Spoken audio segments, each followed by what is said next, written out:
Chapter 17. Narrative continued by the Doctor. The jolly boat's last trip. This fifth trip was quite different from any of the others. In the first place, the little galley-pot of a boat that we were in was gravely overloaded. 5 grown men, and 3 of them, Trelawney, Redruth, and the captain, over 6 feet high, was already more than she was meant to carry. Add to that the powder, pork, and the bread bags. The gunwales were lipping astern. Several times we shipped a little water, and my breeches and the tails of my coat were all soaking wet before we had gone 100 yards. The captain made us trim the boat, and we got her to lie a little more evenly. All the same, we were afraid to breathe.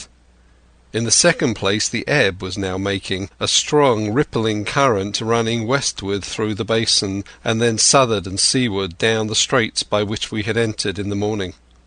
Even the ripples were a danger to our overloaded craft, but the worst of it was that we were swept out of our true course, and away from our proper landing place behind the point. If we let the current have its way, we should come ashore beside the gigs, where the pirates might appear at any moment. "I cannot keep her head for the stockade, sir," said I to the captain. I was steering, while he and Redruth, 2 fresh men, were at the oars. "The tide keeps washing her down. Could you pull a little stronger?" "Not without swamping the boat," said he. "You must bear up, sir, if you please, bear up, until you see you're gaining." I tried, and found by experiment that the tide kept sweeping us westward till I had laid her head due east, or just about right angles to the way we ought to go. "We'll never get ashore at this rate," said I. "If it's the only course we can lie, sir, we must even lie it," returned the captain. "We must keep upstream, you see, sir," he went on. "If once we drop to leeward of the landing place, it's hard to say where we should get ashore, besides the chance of being boarded by the gigs. Whereas the way we go, the current must slacken, and then we can dodge back along the shore." "The current's less already, sir," said the man Gray, who was sitting in the foresheets. "You can ease her off a bit." "Thank you, my man," said I, as if nothing had happened, for we had all quietly made up our minds to treat him like one of ourselves. Suddenly the captain spoke up again, and I thought his voice was a little changed. "The gun," said he. "I have thought of that," said I, for I made sure he was thinking of a bombardment of the fort. "They could never get the gun ashore, and if they did, they could never haul it through the woods." "Look astern, Doctor," replied the captain.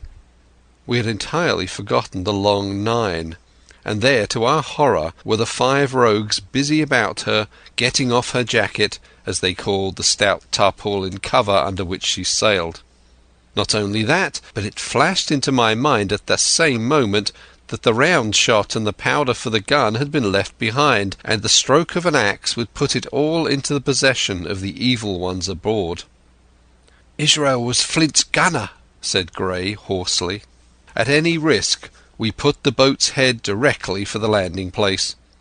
By this time we had got so far out of the run of the current that we kept steerage way even at our necessarily gentle rate of rowing, and I could keep her steady for the goal. But the worst of it was that with the course I now held we turned our broadside instead of our stern to the Hispaniola, and offered a target like a barn door.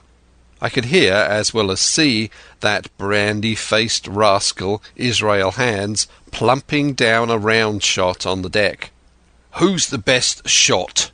asked the captain. "Mr. Trelawney, out and away," said I. "Mr. Trelawney, will you please pick me off one of those men, sir? Hands, if possible," said the captain. Trelawney was as cold as steel. He looked to the priming of his gun. "Now," cried the captain, "easy with that gun, sir, or you'll swamp the boat.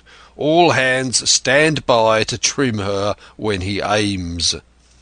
The squire raised his gun, the rowing ceased, and we leaned over to the other side to keep the balance, and all was so nicely contrived that we did not ship a drop. They had the gun by this time slewed around upon the swivel, and Hans, who was at the muzzle with the rammer, was in consequence the most exposed. However, we had no luck, for just as Trelawney fired, down he stooped, the ball whistling over him, and it was one of the other four who fell. The cry he gave was echoed not only by his companions on board, but by a great number of voices from the shore, and looking out in that direction I saw the other pirates trooping out from among the trees and tumbling into their places in the boats. "Here come the gigs, sir," said I. "Give way, then," said the captain. "We mustn't mind if we swamp her now.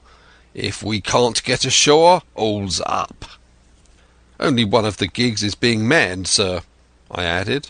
"The crew of the other is most likely going around by shore to cut us off." "They'll have a hot run, sir," returned the captain. "Jack ashore, you know. If it's not there, my mind, it's the round shot. Carpet bowls! My lady's maid couldn't miss. Tell us, squire, when you see the match, and we'll hold water." In the meantime we had been making headway at a good pace for a boat so overloaded, and we had shipped but little water in the process. We were now close in. 30 or 40 strokes and we should beach her, for the ebb had already disclosed a narrow belt of sand below the clustering trees.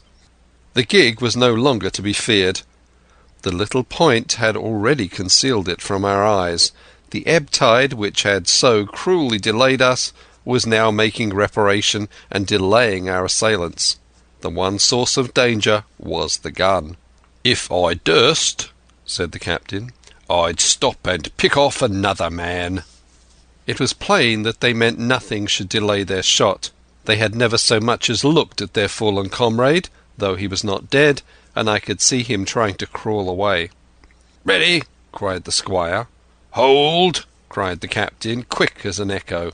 And he and Redruth backed with a great heave that sent her astern bodily under water. The report fell into the same instant of time. This was the first that Jim heard, the sound of the squire's shot not having reached him.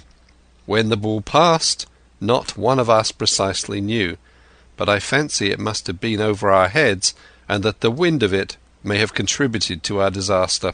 At any rate, the boat sunk by the stern quite gently in 3 feet of water, leaving the captain and myself facing each other on our feet. The other 3 took complete headers and came up again drenched and bubbling. So far there was no great harm. No lives were lost, and we could wade ashore in safety. But there were all our stores at the bottom, and to make things worse, only 2 guns out of 5 remained in a state for service. Mine I had snatched from my knees and held over my head by a sort of instinct. As for the captain, he had carried his over his shoulder by a bandolier, and, like a wise man, lock uppermost. The other 3 had gone down with the boat. To add to our concern, we heard voices already drawing near to us in the wood along the shore, and we had only the danger of being cut off from the stockade in our half-crippled state, but the fear before us whether, if Hunter and Joyce were attacked by half a dozen, they would have the sense and conduct to stand firm. Hunter was steady, that we knew. Joyce was a doubtful case. A pleasant, polite man for a valet, and to brush one's clothes, but not entirely fitted for a man-of-war. With all this in our minds, we waded ashore as fast as we could, leaving behind us the poor jolly boat, and a good half of all our powder and provisions. End of Chapter 17. Chapter 18. Narrative continued by the Doctor. End of the first day's fighting. We made our best speed across the strip of wood that now divided us from the stockade, and at every step we took the voices of the buccaneers rang nearer. Soon we could hear their footfalls as they ran, and the cracking of the branches as they breasted across a bit of thicket. I began to see we should have a brush for it in earnest, and looked to my priming. "Captain," said I, "Trelawney is the dead shot. Give him your gun. His own is useless." They exchanged guns, and Trelawney, silent and cool as he had been since the beginning of the bustle, hung a moment on his heel to see that all was fit for service. At the same time, observing Gray to be unarmed, I handed him my cutlass. It did all our hearts good to see him spit in his hand, knit his brows, and make the blade sing through the air. It was plain from every line of his body that our new hand was worth his salt. 40 paces farther we came to the edge of the wood and saw the stockade in front of us. We struck the enclosure about the middle of the south side, and almost at the same time 7 mutineers, Job Anderson the boatswain at their head, appeared in full cry at the south-western corner. They paused as if taken aback, and before they recovered, not only the squire and I, but Hunter and Joyce from the blockhouse had time to fire.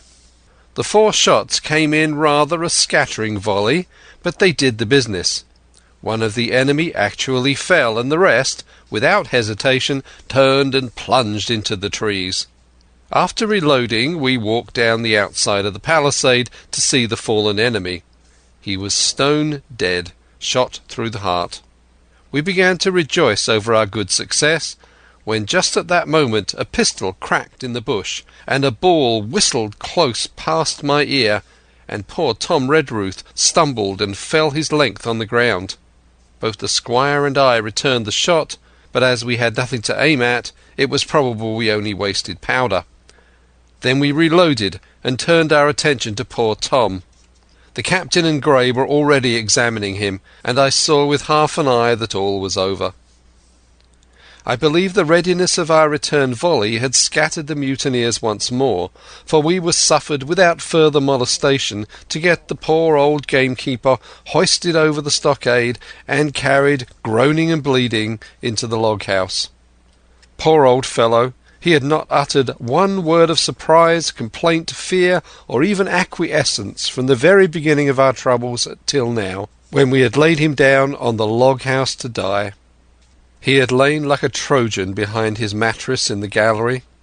He had followed every order, silently, doggedly, and well. He was the oldest of our party by a score of years, and now, sullen, old, serviceable servant, it was he that was to die. The squire dropped down beside him on his knees and kissed his hand, crying like a child. "Be I going, doctor?" he asked. "Tom, my man," said I, "you're going home." "I wish I had had a lick at 'em with the gun first," he replied. "Tom," said the squire, "say you forgive me, won't you?" "Would that be respectful like from me to you, squire?" was the answer. "Howsoever it be, amen." After a little while of silence he said he thought somebody might read a prayer. "It's the custom, sir," he added apologetically, and not long after, without another word, he passed away. In the meantime the captain, whom I had observed to be wonderfully swollen about the chest and pockets, had turned out a great many various stores: the British colours, a Bible, a coil of stoutish rope, pen, ink, the log-book, and pounds of tobacco. He had found a longish fir tree lying felled and cleared in the enclosure, and with the help of Hunter he had set it up at the corner of the log-house, where the trunks crossed and made an angle. Then, climbing up on the roof, he had with his own hand bent and run up the colours. This seemed mightily to relieve him. He re-entered the log-house and set about counting up the stores as if nothing else existed.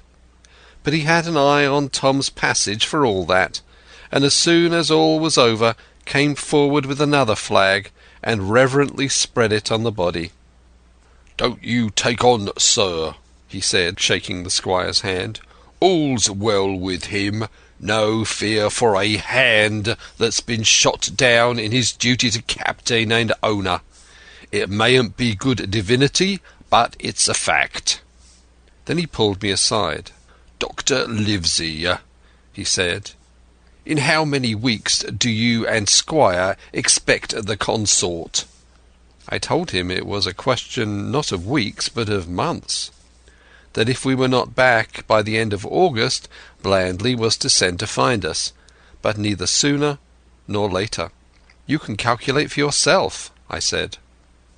"Why, yes," returned the captain, scratching his head, "and making a large allowance, sir, for all the gifts of Providence, I should say we were pretty close hauled." "How do you mean?" I asked. "It's a pity, sir, we lost that second load, that's what I mean," replied the captain.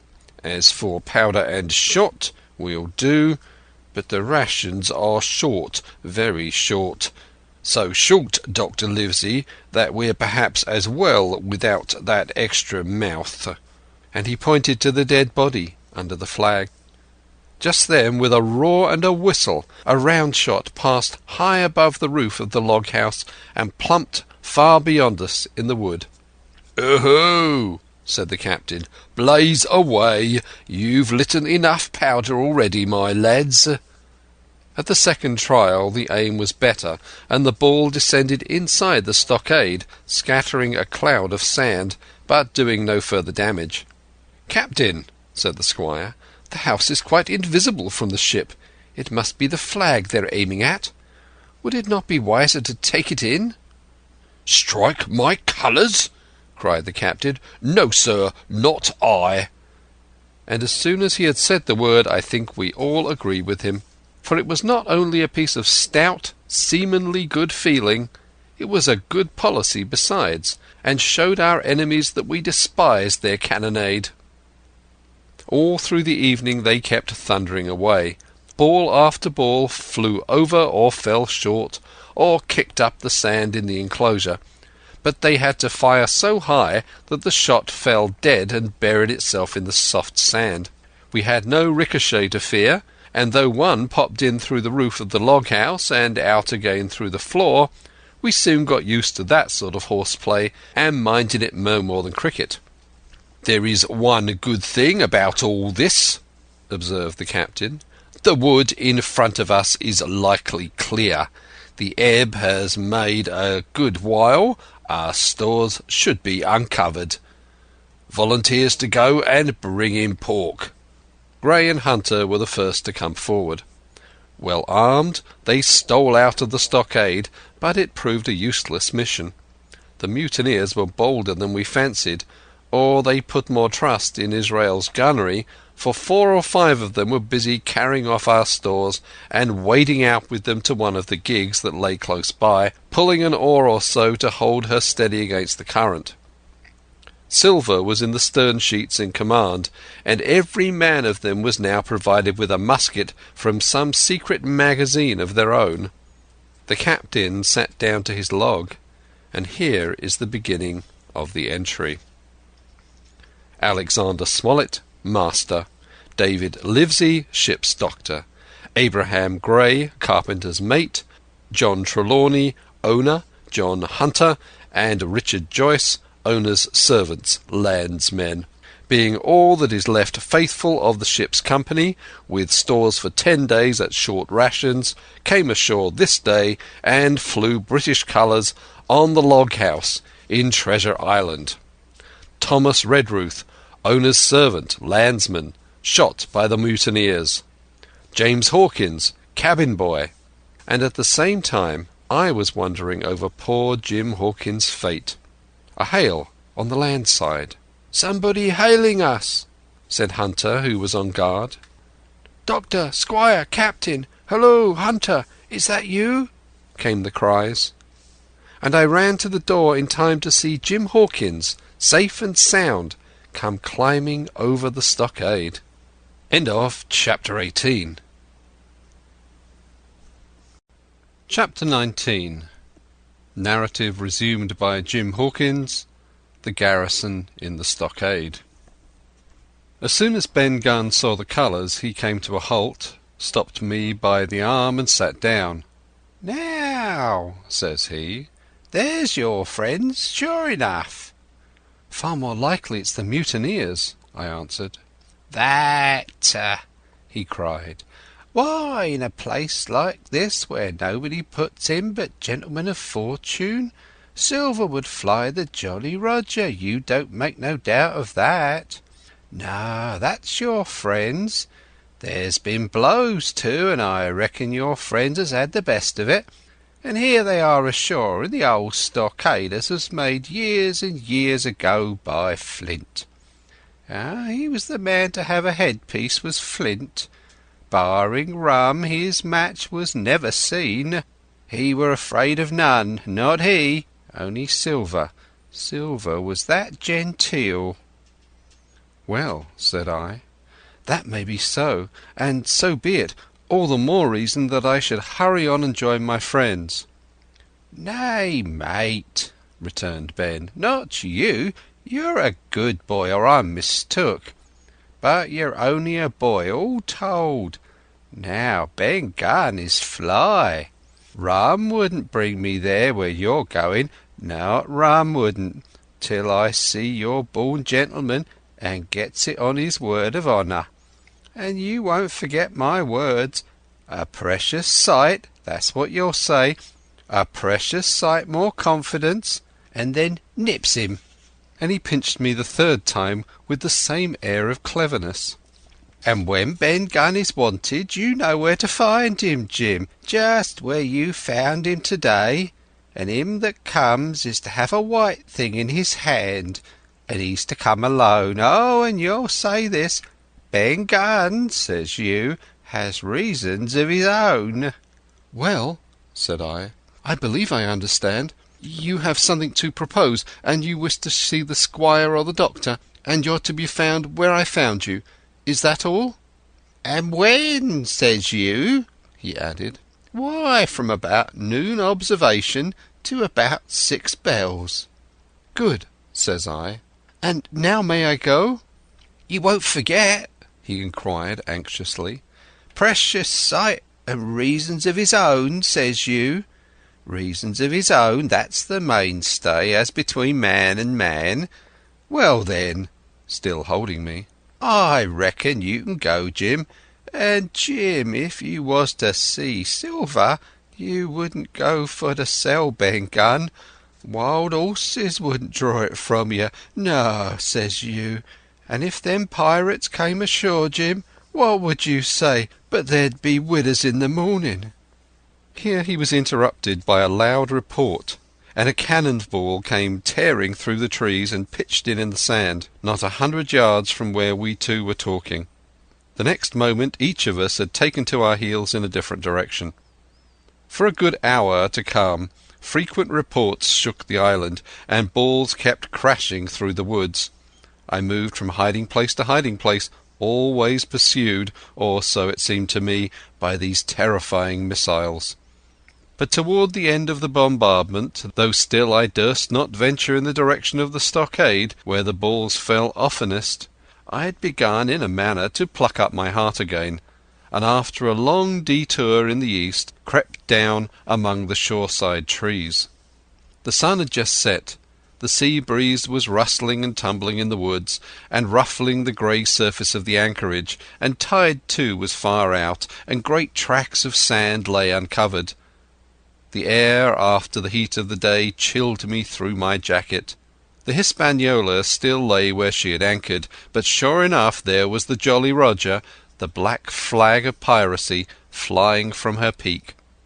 Even as I looked there came another red flash and another report that sent the echoes clattering, and one more round shot whistled through the air. It was the last of the cannonade. I lay for some time watching the bustle which succeeded the attack. Men were demolishing something with axes on the beach near the stockade.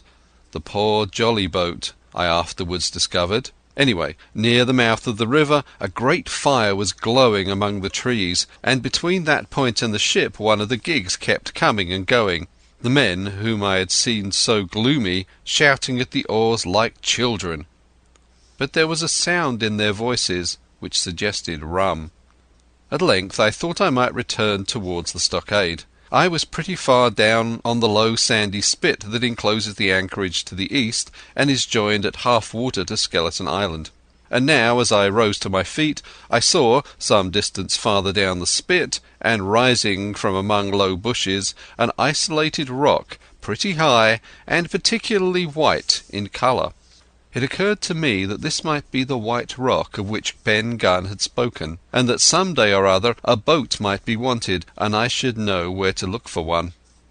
Then I skirted among the woods till I had regained the rear or shoreward side of the stockade, and was soon warmly welcomed by the faithful party.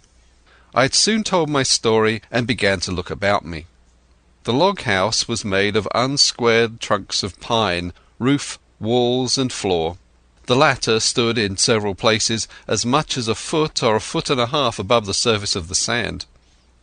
There was a porch at the door, and under this porch the little spring welled up into an artificial basin of a rather odd kind, no other than a great ship's kettle of iron, with the bottom knocked out and sunk to her bearings, as the captain said, among the sand. Little had been left beside the framework of the house, but in one corner there was a stone slab laid down by way of a hearth, and an old rusty iron bucket to contain the fire. The slopes of the knoll and all the inside of the stockade had been cleared of timber to build the house, and we could see by the stumps what a fine and lofty grove had been destroyed. Most of the soil had been washed away or buried in drift after the removal of the trees. Only where the streamlet ran down from the kettle, a thick bed of moss and some ferns and little creeping bushes were still green among the sand. Very close around the stockade, too close for defence, they said, the wood still flourished high and dense, all of fir on the land side, but toward the sea with a large admixture of live oaks. The cold evening breeze, of which I have spoken, whistled through every chink of the rude building, and sprinkled the floor with a continual rain of fine sand. There was sand in our eyes, sand in our teeth, sand in our suppers, sand dancing in the spring at the bottom of the kettle, for all the world like porridge beginning to boil. Our chimney was a square hole in the roof, but it was but a little part of the smoke that found its way out, and the rest eddied about the house, and kept us coughing and piping the eye. Add to this that Gray, the new man, had his face tied up in a bandage for a cut he had got in breaking away from the mutineers, and that poor old Tom Redruth, still unburied, lay along the wall, stiff and stark, under the Union Jack. If we had been allowed to sit idle, we should all have fallen into the blues, but Captain Smollett was never the man for that. All hands were called up before him, and he divided us into watches. The doctor and Gray and I for one, the squire, Hunter and Joyce upon the other. Tired as we were, 2 men were sent out for firewood, 2 more were sent to dig a grave for Redruth. The doctor was named Cook. I was put sentry at the door, and the captain himself went from one to another, keeping up our spirits and lending a hand wherever it was wanted. From time to time the doctor came to the door for a little air and to rest his eyes, which were almost smoked out of his head, and whenever he did so he had a word for me. "That man Smollett," he said once, "is a better man than I am. And when I say that, it means a great deal, Jim." Another time he came and was silent for a while. Then he put his head on one side and looked at me. "Is this Ben Gunn a man?" he asked. I do not know, sir," said I. "I am not very sure whether he's sane." "If there's any doubt about the matter, he is," returned the doctor.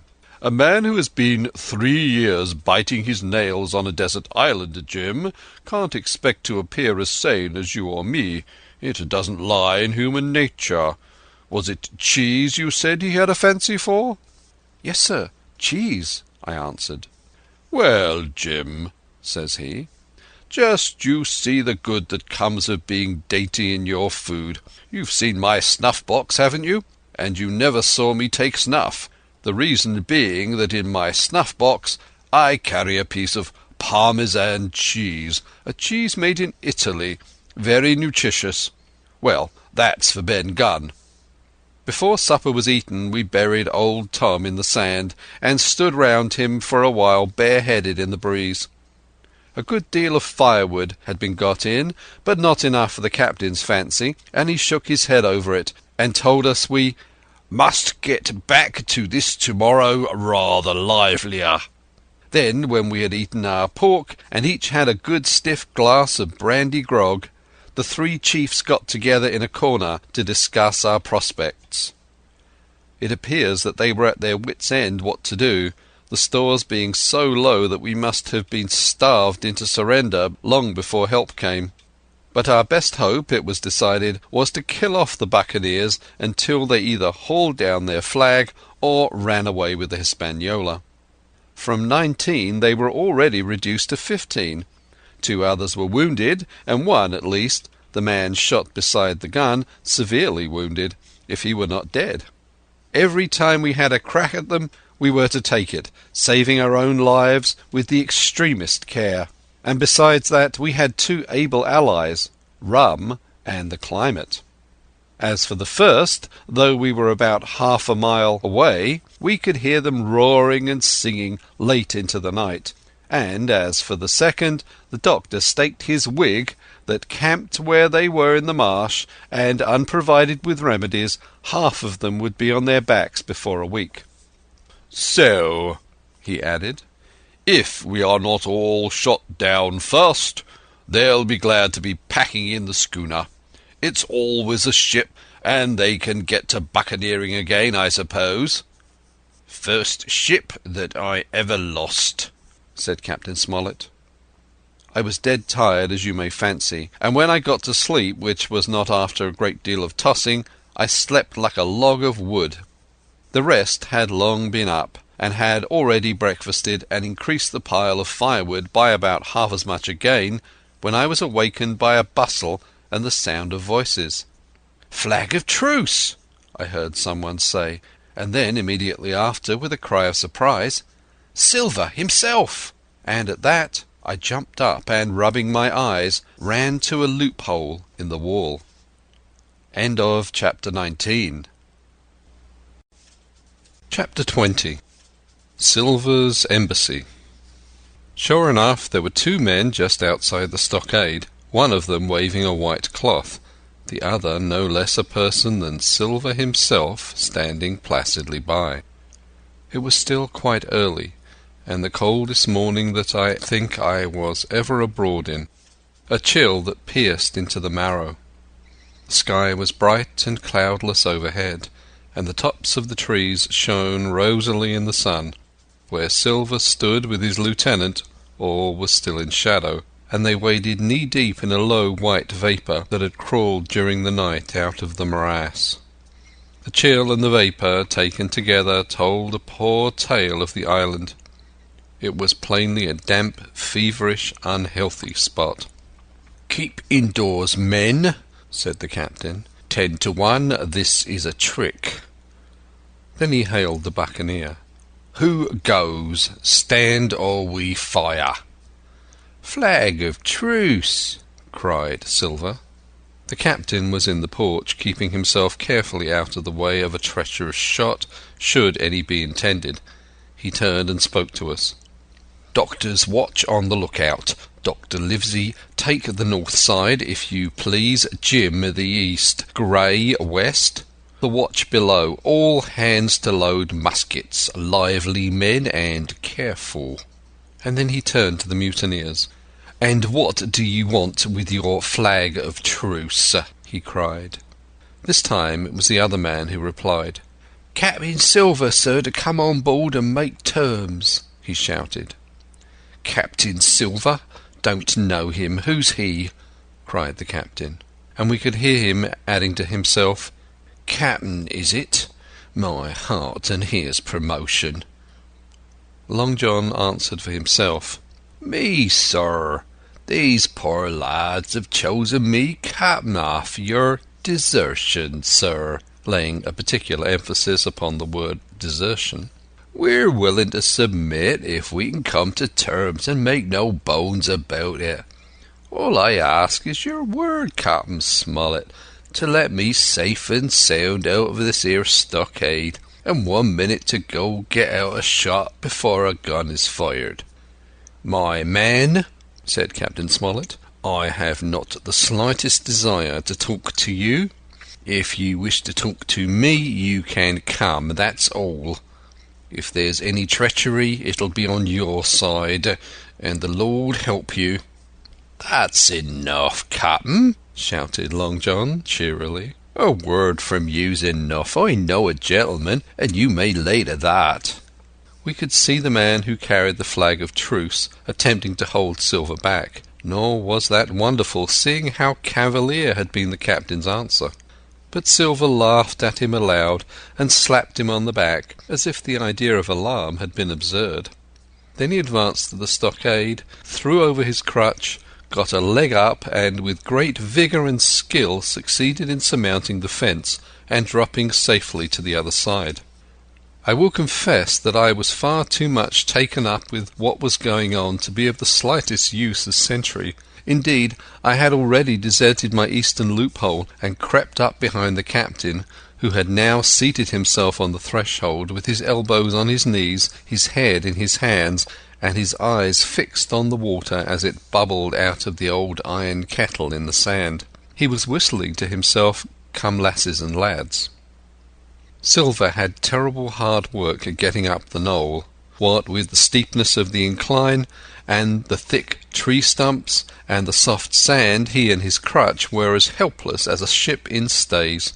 But he stuck to it like a man, in silence, and at last arrived before the captain, whom he saluted in the handsomest style.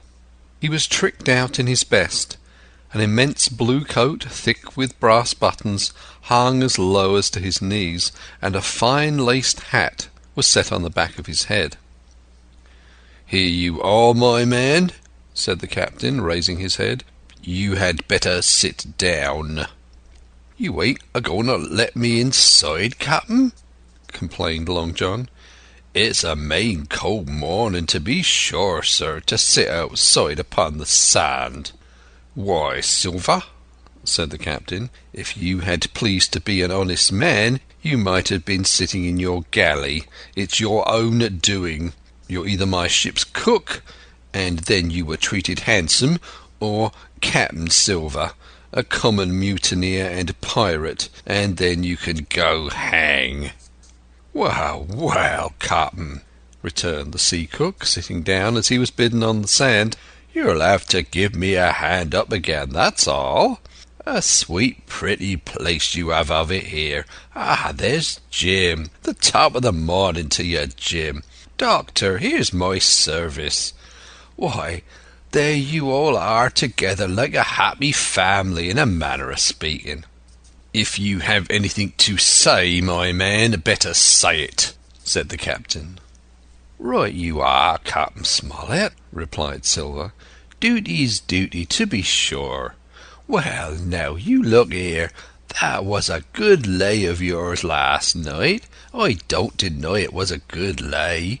Some of you pretty handy with a handspike end. And I'll not deny neither but what some of my people was shook. Maybe all was shook. Maybe I was shook myself, and maybe that's why I'm here for terms. But you mark me, Captain, it won't do twice, by thunder. We'll have to do sentry go and ease off a pint or so on the rum. Maybe you think we were all a sheet in the wind's eye, but I'll tell you I was sober. I was only dog-tired, and if I'd awoke a second sooner, I'd have caught you in the act, I would. He wasn't dead when I got round to him, not he." "Well," said Captain Smollett, as cool as could be. All that Silver said was a riddle to him, but you would never have guessed it from his tone. As for me, I began to have an inkling. Ben Gunn's last words came back to my mind.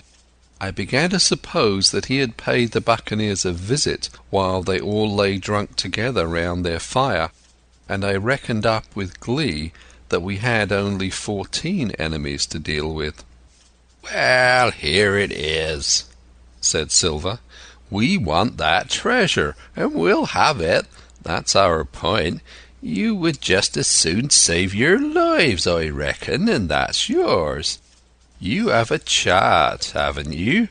"That's as may be," replied the captain. "Ah, well, you have it, I know that," returned Long John. "You needn't be so husky with a man. There ain't a particle of service in that, and you may lay to it. What I mean is, we want your chart. Now, I never meant you no harm myself." "That won't do with me, my man," interrupted the captain. "We know exactly what you meant to do, and we don't care, for now you see you can't do it." And the captain looked at him calmly and proceeded to fill a pipe. "If Abe Gray—" Silver broke out. "Avast there!" cried Mr. Smollett. "Gray told me nothing, and I asked him nothing. And what's more, I would see you and him and this whole island blown clear out of the water into blazes first. So there's my mind for you, my man, on that." This little whiff of temper seemed to cool Silver down. He had been growing nettled before, but now he pulled himself together. "Like enough," said he. "I would set no limits to what gentlemen might consider ship-shape or might not, as the case were, and seeing as how you are about to take a pipe, captain, I'll make so free as to do likewise." And he filled a pipe and lighted it, and the two men sat silently smoking for quite a while, now looking each other in the face, now stopping their tobacco, now leaning forward to spit. It was as good as the play to see them. "Now," resumed Silver, "here it is. You give us the chart to get the treasure by, and drop shooting poor seamen and stoving of their heads in while asleep. You do that, and we'll offer you a choice. Either you come aboard along of us, once the treasure's shipped, and then I'll give you my affidavy upon my word of honour to clap you somewhere safe ashore. Or if that ain't to your fancy, some of my hands being rough and having old scores on account of hazing, then you can stay here, you can. We'll divide stores with you, man for man, and I'll give my affidavy as before to speak the first ship I sight and send 'em here to pick you up. Now you'll own that's talking. Handsomer you couldn't look to get, not you. And I hope," raising his voice, "that all hands in this here blockhouse will overhaul my words, for what is spoke to one is spoke to all." Captain Smollett rose from his seat and knocked out the ashes of his pipe in the palm of his left hand. "Is that all?" he asked. "Every last word, by thunder," answered John. "Refuse that, and you've seen the last of me but musket balls." "Very good," said the captain. "Now you'll hear me. If you'll come up one by one, unarmed, I'll engage to clap you all in irons and to take you home to a fair trial in England. If you won't, my name is Alexander Smollett, I've flown my sovereign's colours, and I'll see you all to Davy Jones.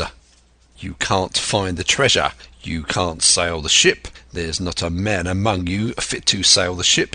You can't fight us. Gray there got away from 5 of you. Your ship's in irons, Master Silver. You're on a lee shore, and so you'll find.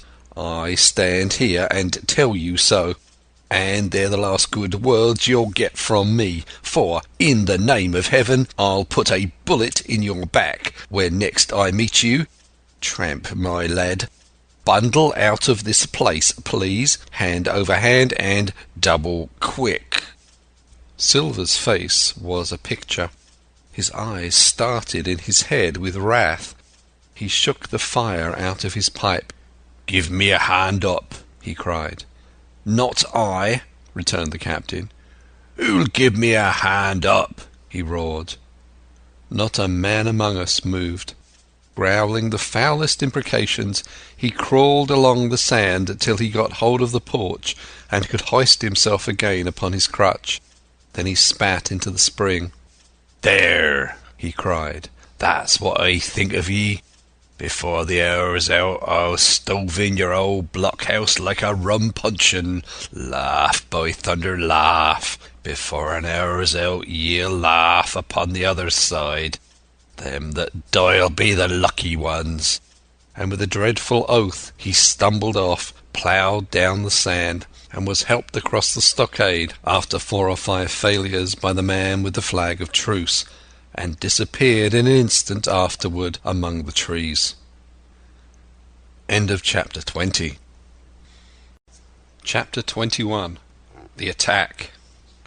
As soon as Silver disappeared, the captain, who had been closely watching him, turned toward the interior of the house, and found not a man of us at his post but Gray. It was the first time we had ever seen him angry. "Quarters!"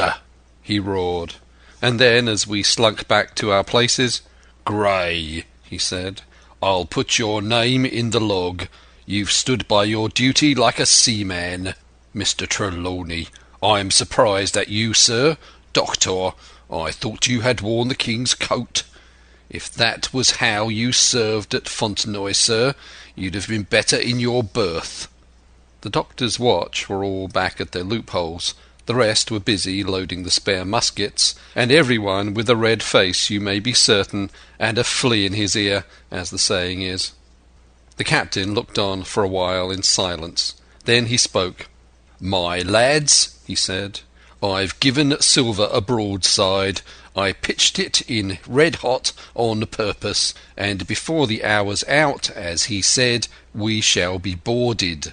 We are outnumbered, I needn't tell you that, but we fight in shelter, and a minute ago I would have said we fought with discipline. I've no manner of doubt that we can drub them, if you choose." Then he went the round and saw, as he said, that all was clear. On the 2 short sides of the house, east and west, there were only 2 loopholes. On the south side, where the porch was, 2 again, and on the north side, 5. There was a round score of muskets for the 7 of us. The firewood had been built into 4 piles, tables you might say, one about the middle of each side, and on each of these tables some ammunition and 4 loaded muskets were laid ready to the hand of the defenders. In the middle the cutlasses lay ranged. "Toss out the fire," said the captain. "The chill is past, and we mustn't have smoke in our eyes." The iron fire-basket was carried bodily out by Mr. Trelawney, and the embers smothered among sand. "Hawkins hasn't had his breakfast. Hawkins, help yourself, and back to your post to eat it," continued Captain Smollett.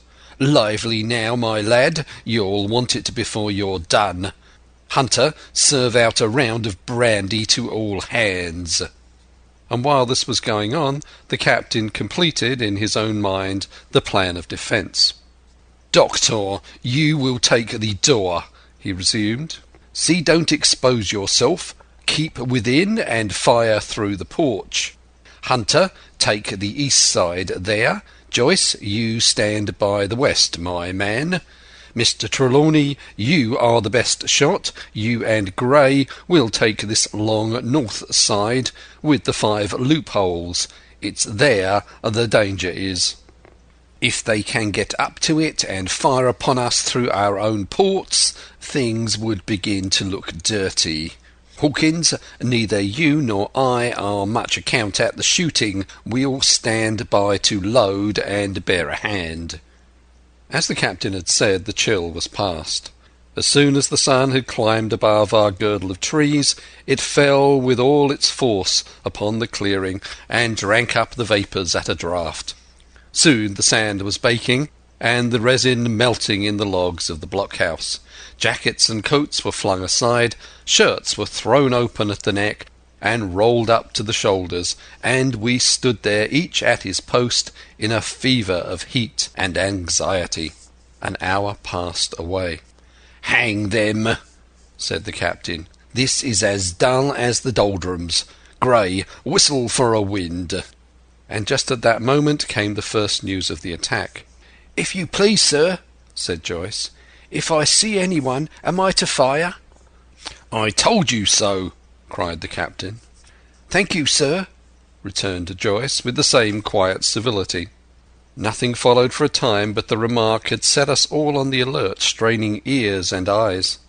The musketeers with their pieces balanced in their hands, the captain out in the middle of the blockhouse with his mouth very tight and a frown on his face. So some seconds passed, till suddenly Joyce whipped up his musket and fired. The report had scarcely died away ere it was repeated, and repeated from without in a scattering volley, shot behind shot, like a string of geese, from every side of the enclosure. Several bullets struck the log-house, but not one entered, and as the smoke cleared away and vanished, the stockade and the woods around it looked as quiet and empty as before. Not a bough waved, not a gleam of a musket barrel betrayed the presence of our foes. "Did you hit your man?" asked the captain. No, sir," replied Joyce. "I believe not, sir." "Next best thing to tell the truth," muttered Captain Smollett. "Load his gun, Hawkins. How many should you say were on your side, Doctor?" "I know precisely," said Dr. Livesey. "3 shots were fired on this side. I saw 3 flashes, 2 close together, 1 farther to the west." "3," repeated the captain. "And how many on yours, Mr. Trelawney?" But this was not so easily answered. There had come many from the north, 7 by the squire's computation, 8 or 9 according to Gray. From the east and west only a single shot had been fired. It was plain, therefore, that the attack would be developed from the north, and that on the other 3 sides we were only to be annoyed by a show of hostilities. But Captain Smollett made no change in his arrangements. If the mutineers succeeded in crossing the stockade, he argued, they would take possession of any protected loophole and shoot us down like rats in our stronghold. Nor had we much time left to us for thought. Suddenly, with a loud huzzah, a little cloud of pirates leapt from the woods on the north side and ran straight on the stockade. At the same moment the fire was once more opened from the woods, and a rifle ball sang through the doorway and knocked the doctor's musket into bits. The boarders swarmed over the fence like monkeys. Squire and Gray fired again and yet again. 3 men fell, 1 forward into the enclosure, 2 back on the outside. But of these 1 was evidently more frightened than hurt, for he was on his feet again in a crack, and instantly disappeared among the trees. 2 had bit the dust, 1 had fled, 4 had made good their footing inside our defences, while from the shelter of the woods 7 or 8 men, each evidently supplied with several muskets, kept up a hot though useless fire on the log-house. The 4 who had boarded made straight before them for the building, shouting as they ran, and the men among the trees shouted back to encourage them. Several shots were fired, but such was the hurry of the marksmen that not one appeared to have taken effect. In a moment the 4 pirates had swarmed up the mound and were upon us. The head of Job Anderson, the boatswain, appeared at the middle loophole. "At 'em, all hands!" he roared in a voice of thunder. At the same moment another pirate grasped Hunter's musket by the muzzle, wrenched it from his hands, plucked it through the loophole, and with one stunning blow laid the poor fellow senseless on the floor. Meanwhile a 3rd, running unharmed all round the house, appeared suddenly in the doorway, and fell with his cutlass on the doctor. Our position was utterly reversed. A moment since we were firing under cover at an exposed enemy. Now it was we who lay uncovered and could not return a blow. The log-house was full of smoke, to which we owed our comparative safety. Cries and confusion, the flashes and reports of pistol shots, and 1 loud groan rang in my ears. "Out, lads, out and fight 'em in the open! Cutlasses!" cried the captain. I snatched a cutlass from the pile, and someone at the same time snatching another gave me a cut across the knuckles which I hardly felt. I dashed out of the door into the clear sunlight. Someone was close behind, I knew not whom. Right in front the doctor was pursuing his assailant down the hill, and just as my eyes fell upon him, beat down his guard and sent him sprawling on his back with a great slash across his face. "Round to the house, lads, round to the house!" cried the captain, and even in the hurly-burly I perceived a change in his voice. Mechanically I obeyed, turned eastward, and with my cutlass raised, ran round the corner of the house. Next moment I was face to face with Anderson. He roared aloud, and his hanger went up above his head, flashing in the sunlight. I had not time to be afraid, but as the blow still hung impending, leapt in a trice upon one side, and missing my footing in the soft sand, rolled headlong down the slope. When I had first sallied from the door, the other mutineers had been already swarming up the palisade to make an end of us. One man in a red nightcap, with his cutlass in his mouth, had even got upon the top and thrown a leg across. Well, so short had been the interval that when I found my feet again all was in the same posture, the fellow with the red nightcap still halfway over, another still showing his head above the top of the stockade. And yet, in this breath of time, the fight was over, and the victory ours.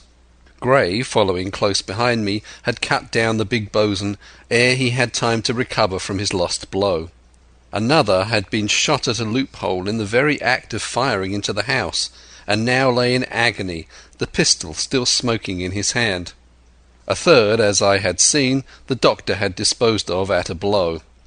Of the four who had scaled the palisade, only one remained unaccounted for, and he, having left his cutlass on the field, was now clambering out again with the fear of death upon him.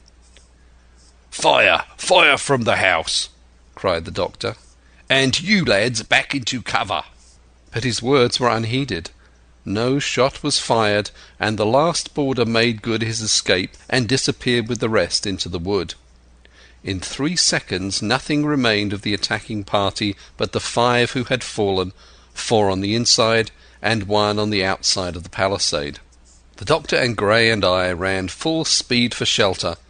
The survivors would soon be back where they had left their muskets, and at any moment the fire might recommence. The house was by this time somewhat cleared of smoke, and we saw at a glance the price we had paid for victory. Hunter lay beside his loophole stunned. Joyce, by his, shot through the head, never to move again, while right in the centre the squire was supporting the captain, one as pale as the other. "The captain's wounded," said Mr. Trelawney. "Have they run?" asked Mr. Smollett. "All that could, you may be bound," returned the doctor. "But there's 5 of them will never run again." "5?" cried the captain. "Come, that's better.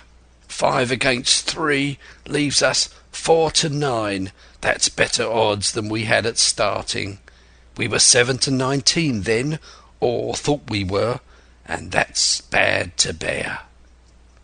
Footnote: the mutineers were soon only 8 in number, for the man shot by Mr. Trelawney on board the schooner died that same evening of his wound. But this was, of course, not known till after by the faithful party. End of chapter 21. Part 5. My Sea Adventure. Chapter 22. How my sea adventure began. There was no return of the mutineers, not so much as another shot out of the woods. They had got their rations for that day, as the captain put it, and we had the place to ourselves and a quiet time to overhaul the wounded and get dinner.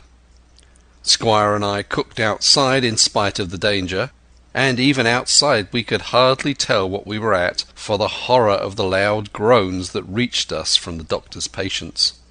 Out of the 8 men who had fallen in the action, only 3 still breathed. That one of the pirates who had been shot at the loophole, Hunter, and Captain Smollett. And of these the first 2 were as good as dead. The mutineer indeed died under the doctor's knife, and Hunter, do what we could, never regained consciousness in this world. He lingered all day, breathing loudly like the old buccaneer at home in his apoplectic fit. but the bones of his chest had been crushed by the blow, and his skull fractured in falling, and some time in the following night, without sign nor sound, he went to his Maker. As for the captain, his wounds were grievous indeed, but not dangerous. No organ was fatally injured. Anderson's ball, for it was Job that shot him first, had broken his shoulder blade and touched the lung not badly. The second had only torn and displaced some muscles in the calf. He was sure to recover, the doctor said. But in the meantime, and for weeks to come, he must not walk nor move his arm, nor so much as speak when he could help it. My own accidental cut across the knuckles was a flea bite. Dr. Livesey patched it up with plaster and pulled my ears for me into the bargain. After dinner the squire and the doctor sat by the captain's side a while in consultation, and when they had talked to their hearts' content, it being then a little past noon, the doctor took up his hat and pistols, girt on a cutlass, put the chart in his pocket, and, with a musket over his shoulder, crossed the palisade on the north side and set off briskly through the trees. Gray and I were sitting together at the far end of the blockhouse to be out of earshot of our officers, consulting, and Gray took his pipe out of his mouth and fairly forgot to put it back again, so thunderstruck was he at this occurrence. "Why in the name of Davy Jones," said he, "is Dr. Livesey mad?" "Why, no," says I. "He's about the last of this crew for that, I take it." "Well, shipmate," said Gray, "mad he may not be, but if he's not, my words, I am." "I take it," replied I, "the doctor has his idea, and if I am right, he's going now to see Ben Gunn." I was right, as appeared later, but in the meantime, the house being stifling hot and the little patch of sand inside the palisade ablaze with midday sun, I began to get another thought into my head which was not by any means so right. What I began to do was to envy the doctor walking in the cool shadow of the woods with the birds about him and the pleasant smell of the pines, while I sat grilling with my clothes stuck to the hot resin and so much blood about me and so many poor dead bodies lying all around that I took a disgust of that place that was almost as strong as fear. All the time I was washing out the blockhouse and then washing up the things from dinner, this disgust and envy kept growing stronger and stronger, till at last, being near a bread bag and no one then observing me, I took the first steps toward my escape and filled both pockets of my coat with biscuit. I was a fool, if you like, and certainly I was going to do a foolish, over-bold act, but I was determined to do it with all the precautions in my power. These biscuits, should anything befall me, would at least keep me from starving till far on in the next day.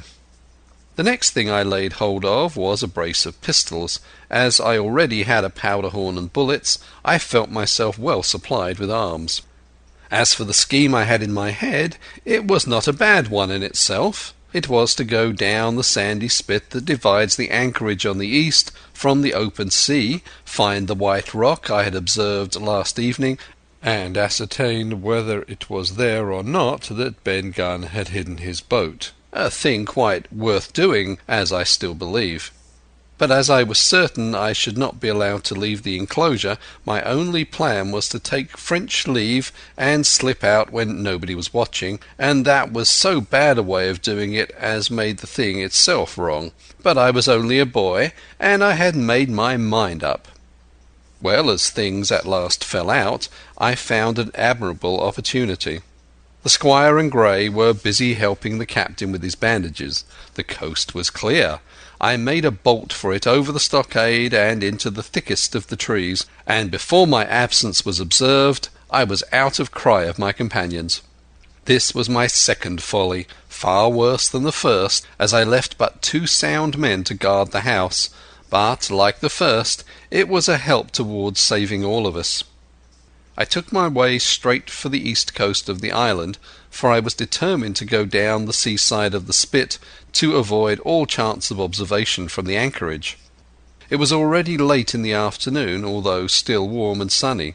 As I continued to thread the tall woods, I could hear from far before me not only the continuous thunder of the surf, but a certain tossing of foliage and grinding of boughs which showed me the sea breeze set in higher than usual. Soon cool draughts of air began to reach me, and a few steps farther I came forth into the open borders of the grove, and saw the sea lying blue and sunny to the horizon, and the surf tumbling and tossing its foam along the beach. I have never seen the sea quiet round Treasure Island. The sun might blaze overhead, the air be without a breath, the surface smooth and blue, but still these great rollers would be running along all the external coast, thundering and thundering by day and night, and I scarce believe there is one spot in the island where a man would be out of earshot of their noise. I walked along beside the surf with great enjoyment, till, thinking I was now got far enough to the south, I took the cover of some thick bushes and crept warily up to the ridge of the spit. Behind me was the sea, in front the anchorage. The sea breeze, as though it had the sooner blow itself out by its unusual violence, was already at an end. It had been succeeded by light variable airs from the south and southeast, carrying great banks of fog, and the anchorage under lee of Skeleton Island lay still and leaden as when first we entered it. The Hispaniola on that unbroken mirror was exactly portrayed from the truck to the waterline, the Jolly Roger hanging from her peak. Alongside lay one of the gigs. Silver in the stern sheets, him I could always recognize, while a couple of men were leaning over the stern bulwarks, one of them with a red cap, the very rogue that I had seen some hours before stride legs upon the palisade. Apparently they were talking and laughing, though at that distance, upward of a mile, I could of course hear no word of what was said. All at once there began the most horrid, unearthly screaming, which at first startled me badly, though I had soon remembered the voice of Captain Flint, and even thought I could make out the bird by her bright plumage as she sat perched upon her master's wrist.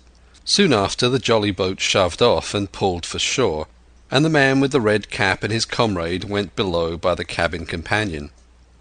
Just about the same time the sun had gone down behind the spyglass, and as the fog was collecting rapidly, it began to grow dark in earnest.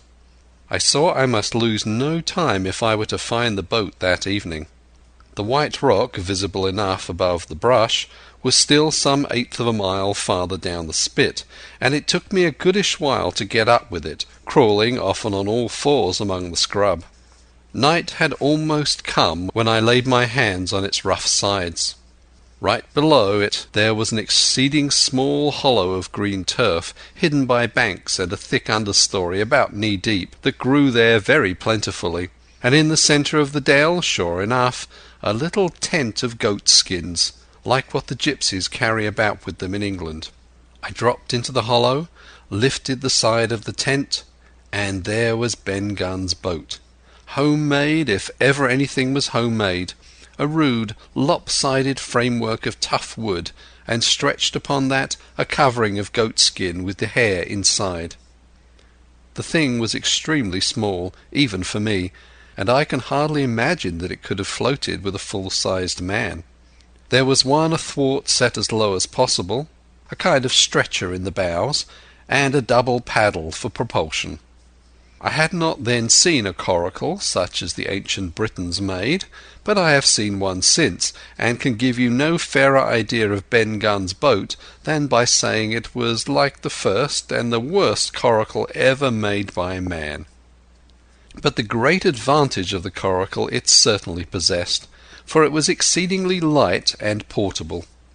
Well, now that I had found the boat, you would have thought I had had enough of truancy for once, but in the meantime I had taken another notion, and become so obstinately fond of it that I would have carried it out, I believe, in the teeth of Captain Smollett himself. This was to slip out under cover of the night, cut the Hispaniola adrift, and let her go ashore where she fancied. I had quite made up my mind that the mutineers, after their repulse of the morning, had nothing nearer their hearts than to up anchor and away to sea. This I thought it would be a fine thing to prevent, and now that I had seen how they left their watchman unprovided with a boat, I thought it might be done with little risk. Down I sat to wait for darkness, and made a hearty meal of biscuit. It was a night out of 10,000 for my purpose. The fog had now buried all heaven. As the last rays of daylight dwindled and disappeared, absolute blackness settled down on Treasure Island. And when at last I shouldered my coracle and groped my way stumblingly out of the hollow where I had supped, there were but 2 points visible on the whole anchorage. One was the great fire on shore by which the defeated pirates lay carousing in the swamp. The other, a mere blur of light upon the darkness, indicated the position of the anchored ship. She had swung round to the ebb. Her bow was now toward me. The only lights on board were in the cabin, and what I saw was merely a reflection on the fog of the strong rays that flowed from the stern window. The ebb had already run some time, and I had to wade through a long belt of swampy sand, where I sank several times above the ankle before I came to the edge of the retreating water, and wading a little way in, with some strength and dexterity, set my coracle keel downward on the surface. End of Chapter 22. Chapter 23. The ebb tide runs. The coracle, as I had ample reason to know before I was done with her, was a very safe boat for a person my height and weight, both buoyant and clever in a sea way. But she was the most cross-grained, lopsided craft to manage. Do as you pleased, she always made more leeway than anything else, and turning round and round was the manoeuvre she was best at. Even Ben Gunn himself has admitted that she was "queer to handle till you knew her way." Certainly I did not know her way. She turned in every direction but the one I was bound to go. The most part of the time we were broadside on, and I am very sure I never should have made the ship at all but for the tide. By good fortune, paddle as I pleased, the tide was still sweeping me down, and there lay the Hispaniola, right in the fairway, hardly to be missed. First she loomed before me like a blot of something yet blacker than darkness. Then her spars and hull began to take shape, and the next moment, as it seemed, for the further I went the brisker grew the current of the ebb, I was alongside of her hawser, and had laid hold. The hawser was as taut as a bowstring, and the current so strong she pulled upon her anchor. All round the hull in the blackness the rippling current bubbled and chattered like a little mountain stream. One cut with my sea gully and the Hispaniola would go humming down the tide. So far so good, but it next occurred to my recollection that a tight hawser, suddenly cut, is a thing as dangerous as a kicking horse. 10 to 1, if I was so foolhardy as to cut the Hispaniola from her anchor, I and the coracle would be knocked clean out of the water.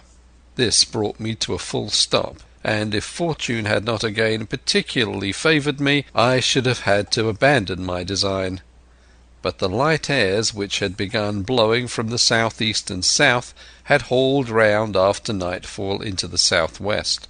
Just while I was meditating, a puff came, caught the Hispaniola, and forced her up into the current, and to my great joy I felt the hawser slacken in my grasp, and the hand by which I held it dip for a second under water. With that I made my mind up, took out my gully, opened it with my teeth, and cut one strand after another till the vessel swung only by 2. Then I lay quiet, waiting to sever these last when the strain should be once more lightened by a breath of wind. At this time I had heard the sound of loud voices from the cabin, but to say the truth, my mind had been so entirely taken up with other thoughts that I had scarcely given ear. Now, however, when I had nothing else to do, I began to pay more heed. One I recognized for the coxswains, Israel Hands, that had been Flint's gunner in former days. The other was, of course, my friend of the red nightcap. Both men were plainly the worst of drink, and they were still drinking. For, even while I was listening, one of them, with a drunken cry, opened the stern window and threw out something which I divined to be an empty bottle.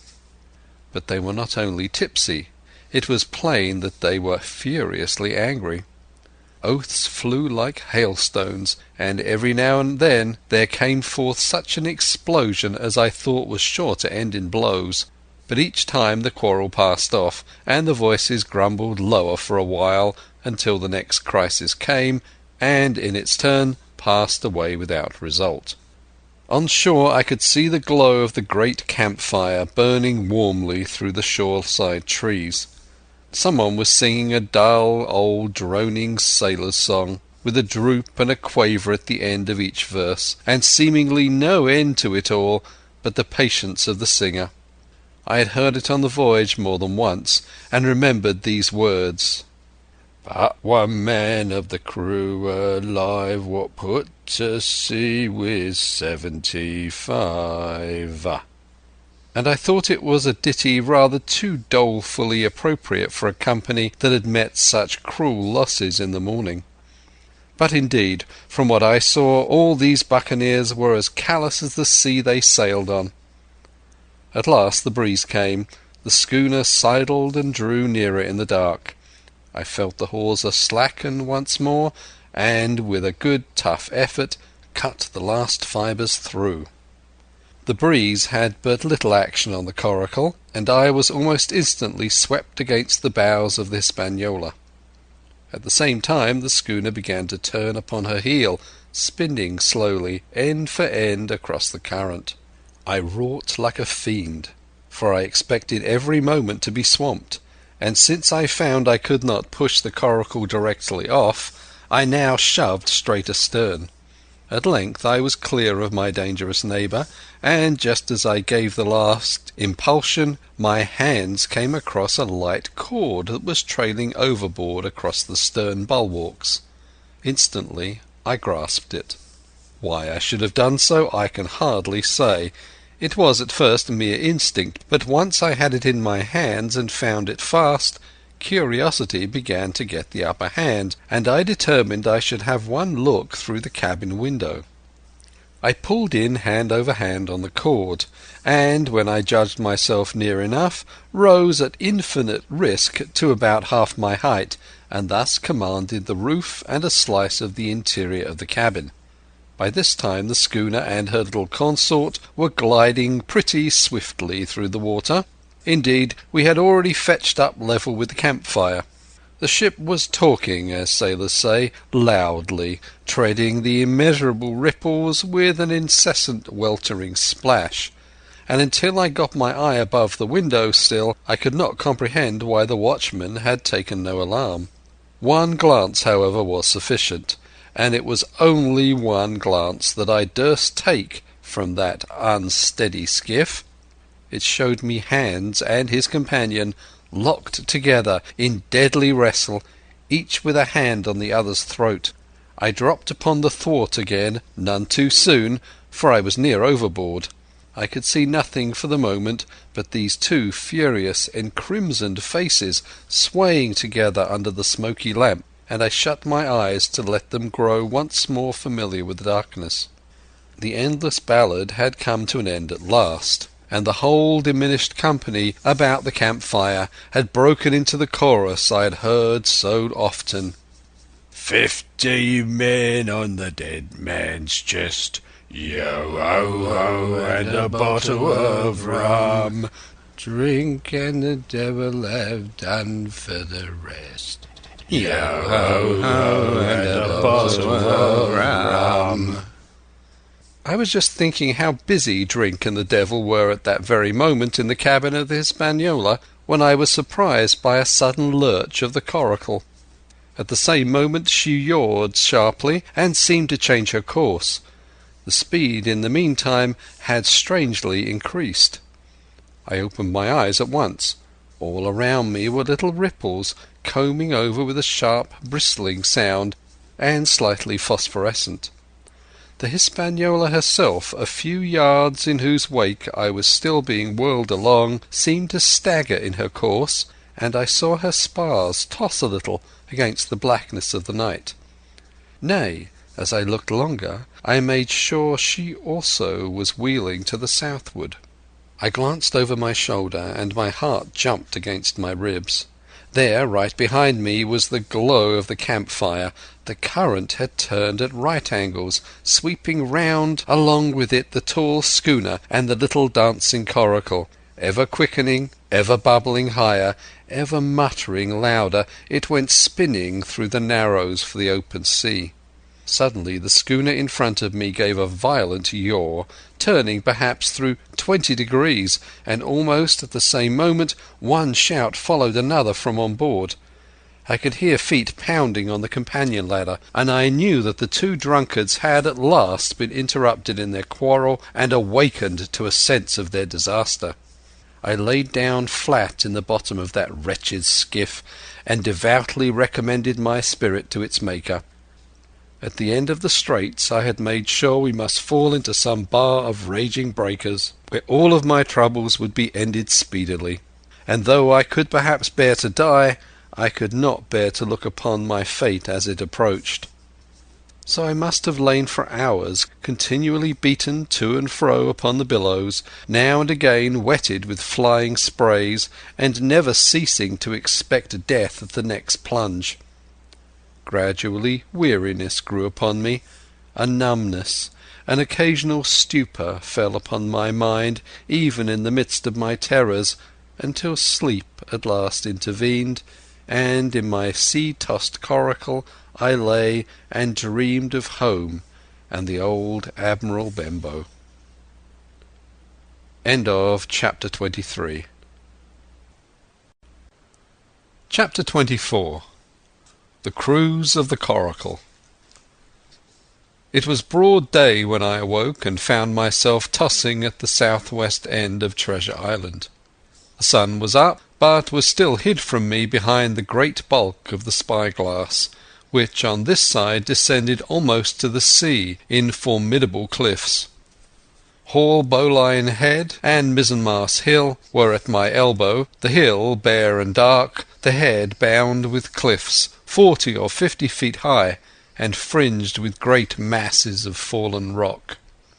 I was scarcely a quarter of a mile to seaward, and it was my first thought to paddle in and land. That notion was soon given over. Among the fallen rocks the breakers spouted and bellowed, loud reverberations, heavy sprays flying and falling succeeded one another from second to second, and I saw myself, if I ventured nearer, dashed to death upon the rough shore, or spending my strength in vain to scale the beetling crags. Nor was that all, for crawling together on flat tables of rock, or letting themselves drop into the sea with loud reports, I beheld huge slimy monsters, soft snails as it were, of incredible bigness, 2 or 3 score of them together, making the rocks to echo with their barkings. I have understood since that they were sea lions, and entirely harmless, but the look of them added to the difficulty of the shore and the high running of the surf, and was more than enough to disgust me of that landing place. I felt willing rather to starve at sea than to confront such perils. In the meantime I had a better chance, as I supposed, before me. North of Haulbowline Head the land runs in a long way, leaving at low tide a long stretch of yellow sand. To the north of that again there comes another cape, Cape of the Woods, as it was marked upon the chart, buried in tall green pines which descended to the margin of the sea.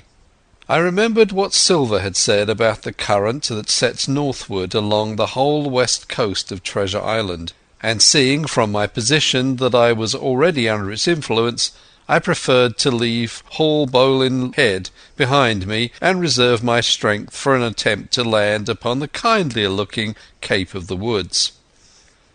There was a great smooth swell upon the sea, The wind blowing steadily and gentle from the south, there was no contrariety between that and the current, and the billows rose and fell unbroken.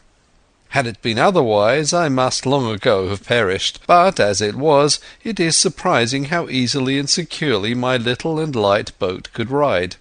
Often, as I lay still at the bottom, and kept no more than an eye above the gunwale, I would see a big blue summit heaving close above me, yet the coracle would but bounce a little, dance as if on springs, and subside on the other side into the trough as lightly as a bird. I began after a little to grow very bold, and sat up to try my skill at paddling. But even a small change in the disposition of the weight will produce violent changes in the behaviour of a coracle, and I had hardly moved before the boat, giving up at once her gentle dancing movement, ran straight down a slope of water so steep that it made me giddy, and struck her nose, with a spout of spray, deep into the side of the next wave. I was drenched and terrified, and fell instantly back into my old position, whereupon the coracle seemed to find her head again, and led me softly as before among the billows. It was plain she was not to be interfered with, and, at any rate, since I could in no way influence her course, what hope had I of reaching land? I began to be horribly frightened, but I kept my head for all that. First, moving with all care, I gradually bailed out the coracle with my sea-cap. Then, getting my eye once more above the gunwale, I set myself to study how it was she managed to slip so quietly through the rollers. I found each wave, instead of the big smooth glossy mountain it looks from the shore or from a vessel's deck, was for all the world like any range of hills on the dry land, full of peaks and smooth places and valleys. The coracle, left to herself, turning from side to side, threaded, so to speak, her way through these lower parts, and avoided the steep slopes and higher toppling summits of the wave. Well now, thought I to myself, it is plain I must lie where I am, and not disturb the balance, but it is plain also that I can put the paddle over the side, and from time to time, in smooth paces, give her a shove or two towards land. No sooner thought upon than done. There I lay on my elbows in the most trying attitude, and every now and again gave a weak stroke or two to turn her head to shore. It was very tiring and slow work, yet I did visibly gain ground, and as we drew near the Cape of the Woods, though I saw I must infallibly miss that point, I had still made some 100 yards of easting. I was indeed close in.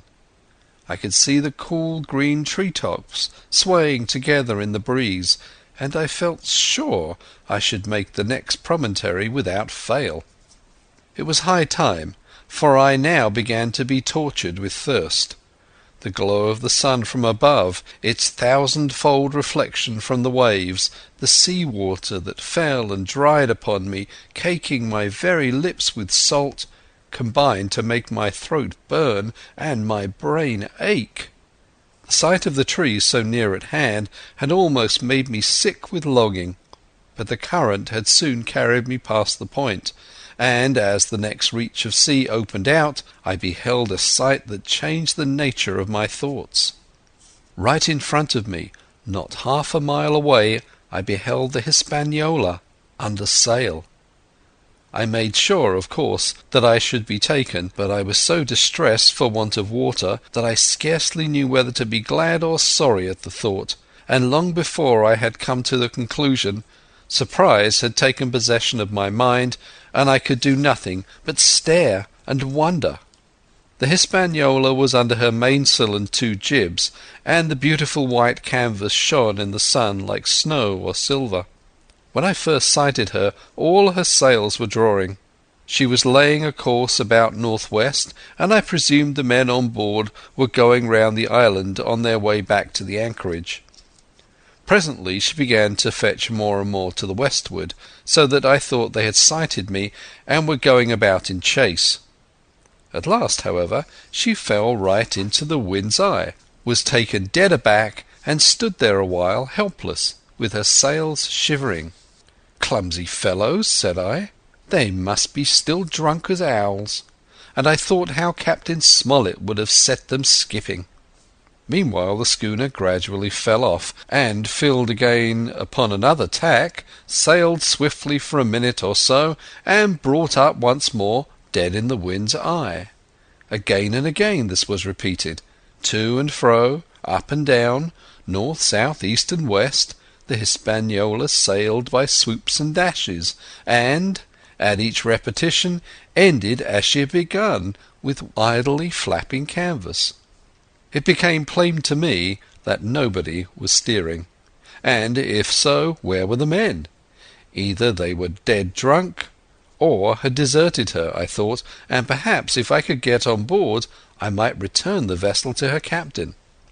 The current was bearing coracle and schooner southward at an equal rate. As for the latter's sailing, it was so wild and intermittent, and she hung each time so long in irons, that she certainly gained nothing, if she did not even lose. If I only dared to sit up and paddle, I made sure that I could overhaul her.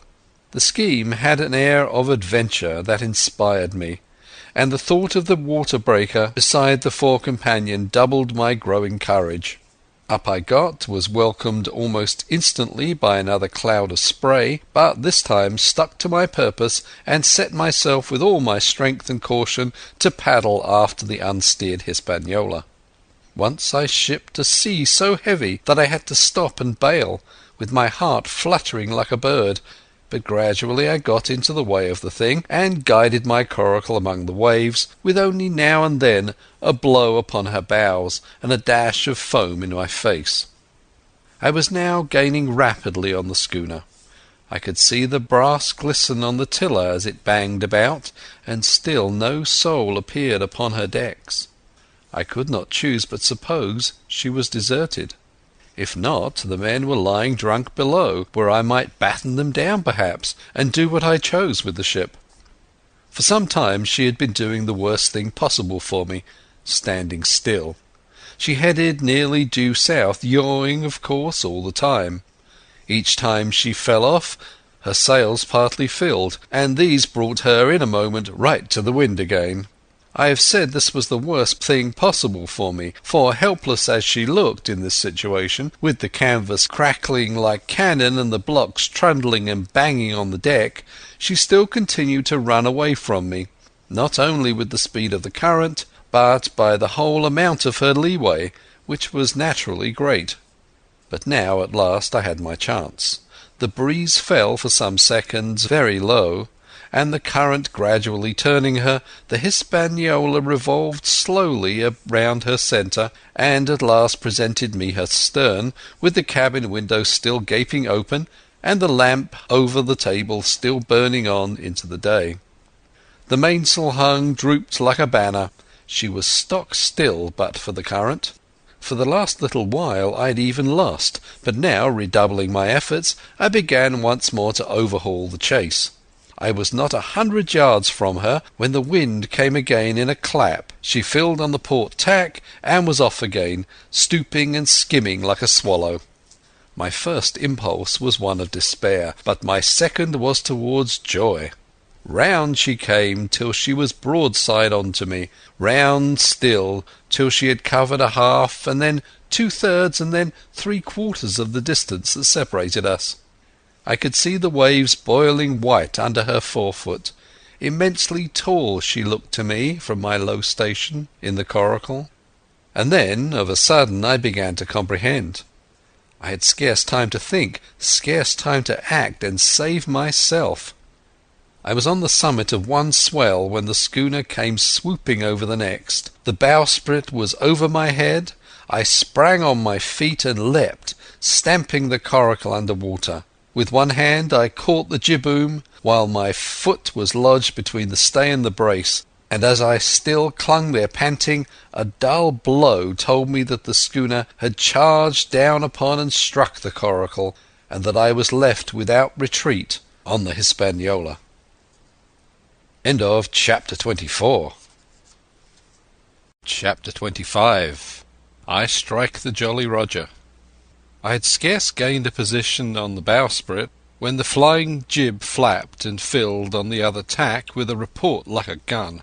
The schooner trembled to her keel under the reverse, but the next moment, the other sails still drawing, the jib flapped back again and hung idle. This had nearly tossed me off into the sea, and now I lost no time, crawled back along the bowsprit, and tumbled head foremost on the deck. I was on the lee side of the forecastle, and the mainsail, which was still drawing, concealed me from a certain portion of the after deck. Not a soul was to be seen. The planks, which had not been swabbed since the mutiny, bore the print of many feet, and an empty bottle, broken by the neck, tumbled to and fro like a live thing in the scuppers. Suddenly the Hispaniola came right into the wind. The jibs behind me cracked aloud, the rudder slammed to, the whole ship gave a sickening heave and shudder, and at the same moment the main boom swung inboard, the sheet groaning in the blocks, and showed me the lee after deck. There were the two watchmen, sure enough, Redcap on his back, as stiff as a handspike, with his arms stretched out like those of a crucifix, and his teeth showing through his open lips. Israel Hands propped against the bulwarks, his chin on his chest, his hands lying open before him on the deck, his face as white under his tan as a tallow candle. For a while the ship kept bucking and sidling like a vicious horse, the sails filling now on one tack, now on another, and the boom swinging to and fro till the mast groaned aloud under the strain. Now and again, too, there would come a cloud of light sprays under the bulwark, and a heavy blow of the ship's bows against the swell. So much heavier weather was made of it by this great rigged ship than by my home-made lopsided coracle, now gone to the bottom of the sea. At every jump of the schooner Redcap slipped to and fro, but, what was ghastly to behold, neither his attitude nor his fixed teeth-disclosing grin was in any way disturbed by this rough usage. At every jump, too, Hands appeared still more to sink into himself and settle down upon the deck, his feet sliding ever the farther out, and the whole body canting toward the stern, so that his face became, little by little, hid from me, and at last I could see nothing beyond his ear and the frayed ringlet of one whisker. At the same time I observed, around both of them, splashes of dark blood upon the planks, and began to feel sure that they had killed each other in their drunken wrath. While I was thus looking and wondering, in a calm moment when the ship was still, Israel Hands turned partly round, and with a low moan writhed himself back to the position in which I had seen him first. The moan, which told of pain and deadly weakness, and the way in which his jaw hung open, went right to my heart. But when I remembered the talk I had overheard from the apple barrel, all pity left me. I walked aft until I reached the mainmast. "Come aboard, Mr. Hands," I said ironically. He rolled his eyes round heavily, but he was far too gone to express surprise. All he could do was utter one word: "Brandy." It occurred to me that there was no time to lose, and dodging the boom as it once more lurched across the deck, I slipped aft and down the companion stairs into the cabin. It was such a scene of confusion as you can hardly fancy. All the lock-fast places had been broken open in quest of the chart. The floor was thick with mud where the ruffians had sat down to drink or consult after wading in the marshes round their camp. The bulkheads, all painted in clear white and beaded round with gilt, bore a pattern of dirty hands. Dozens of empty bottles clinked together in corners to the rolling of the ship. One of the doctor's medical books lay open on the table, half of the leaves gutted out, I suppose, for pipe lights.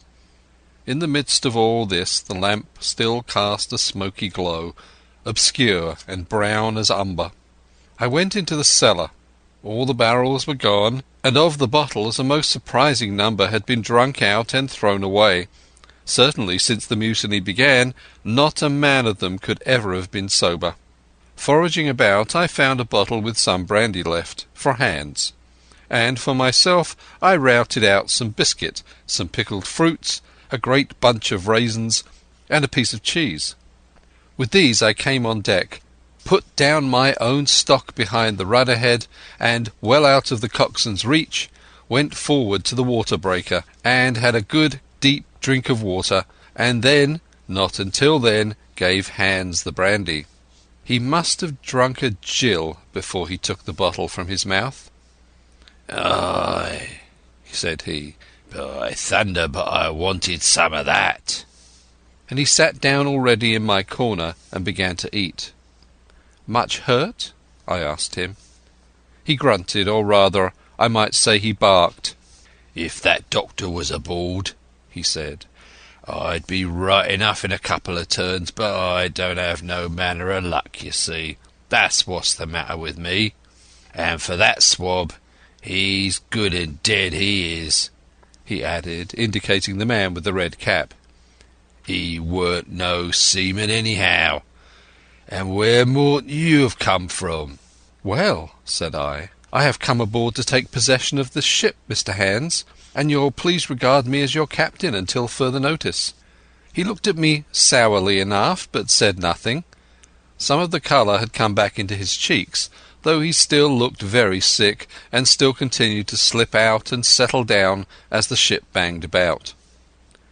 "By the by," I continued, "I can't have these colours, Mr. Hans, and by your leave I'll strike 'em. Better none than these." And, again dodging the boom, I ran to the colour lines and hauled down their cursed black flag and chucked it overboard. "God save the King," said I, waving my cap, "and there's an end to Captain Silver." He watched me keenly and slyly, his chin all the while on his breast. "I reckon," he said at last, "I reckon, Captain Hawkins, you'll kind of want to get ashore now. Suppose we talks?" "Why, yes," says I, "with all my heart, Mr. Hans. Say on." And I went back to my meal with a good appetite. "This man," he began, nodding feebly at the corpse. "O'Brien was his name. A rank islander. This man and me got the canvas on her, meaning for to sail her back. Well, he's dead now, he is, as dead as bilge. And who's to sail this ship, I don't see. Without, I'll give you a hint, you ain't that man, as far as I can tell. Now, look here, you gives me food and drink and an old scarf or handkerchief to tie my wound up, you do, and I'll tell you how to sail her. And that's about square all round, I take it." "I'll tell you one thing," says I. "I'm not going back to Captain Kidd's anchorage. I mean to get into North Inlet and beach her quietly there." "To be sure you did," he cried. "Why, I ain't sich an infernal lubber after all. I can see, can't I? I've tried my fling, I have, and I've lost, and it's you has the wind of me. North Inlet? Why, I haven't no choice, not I. I'd help you sail her up to Execution Dock, by thunder, so I would." Well, as it seemed to me, there was some sense in this. We struck our bargain on the spot.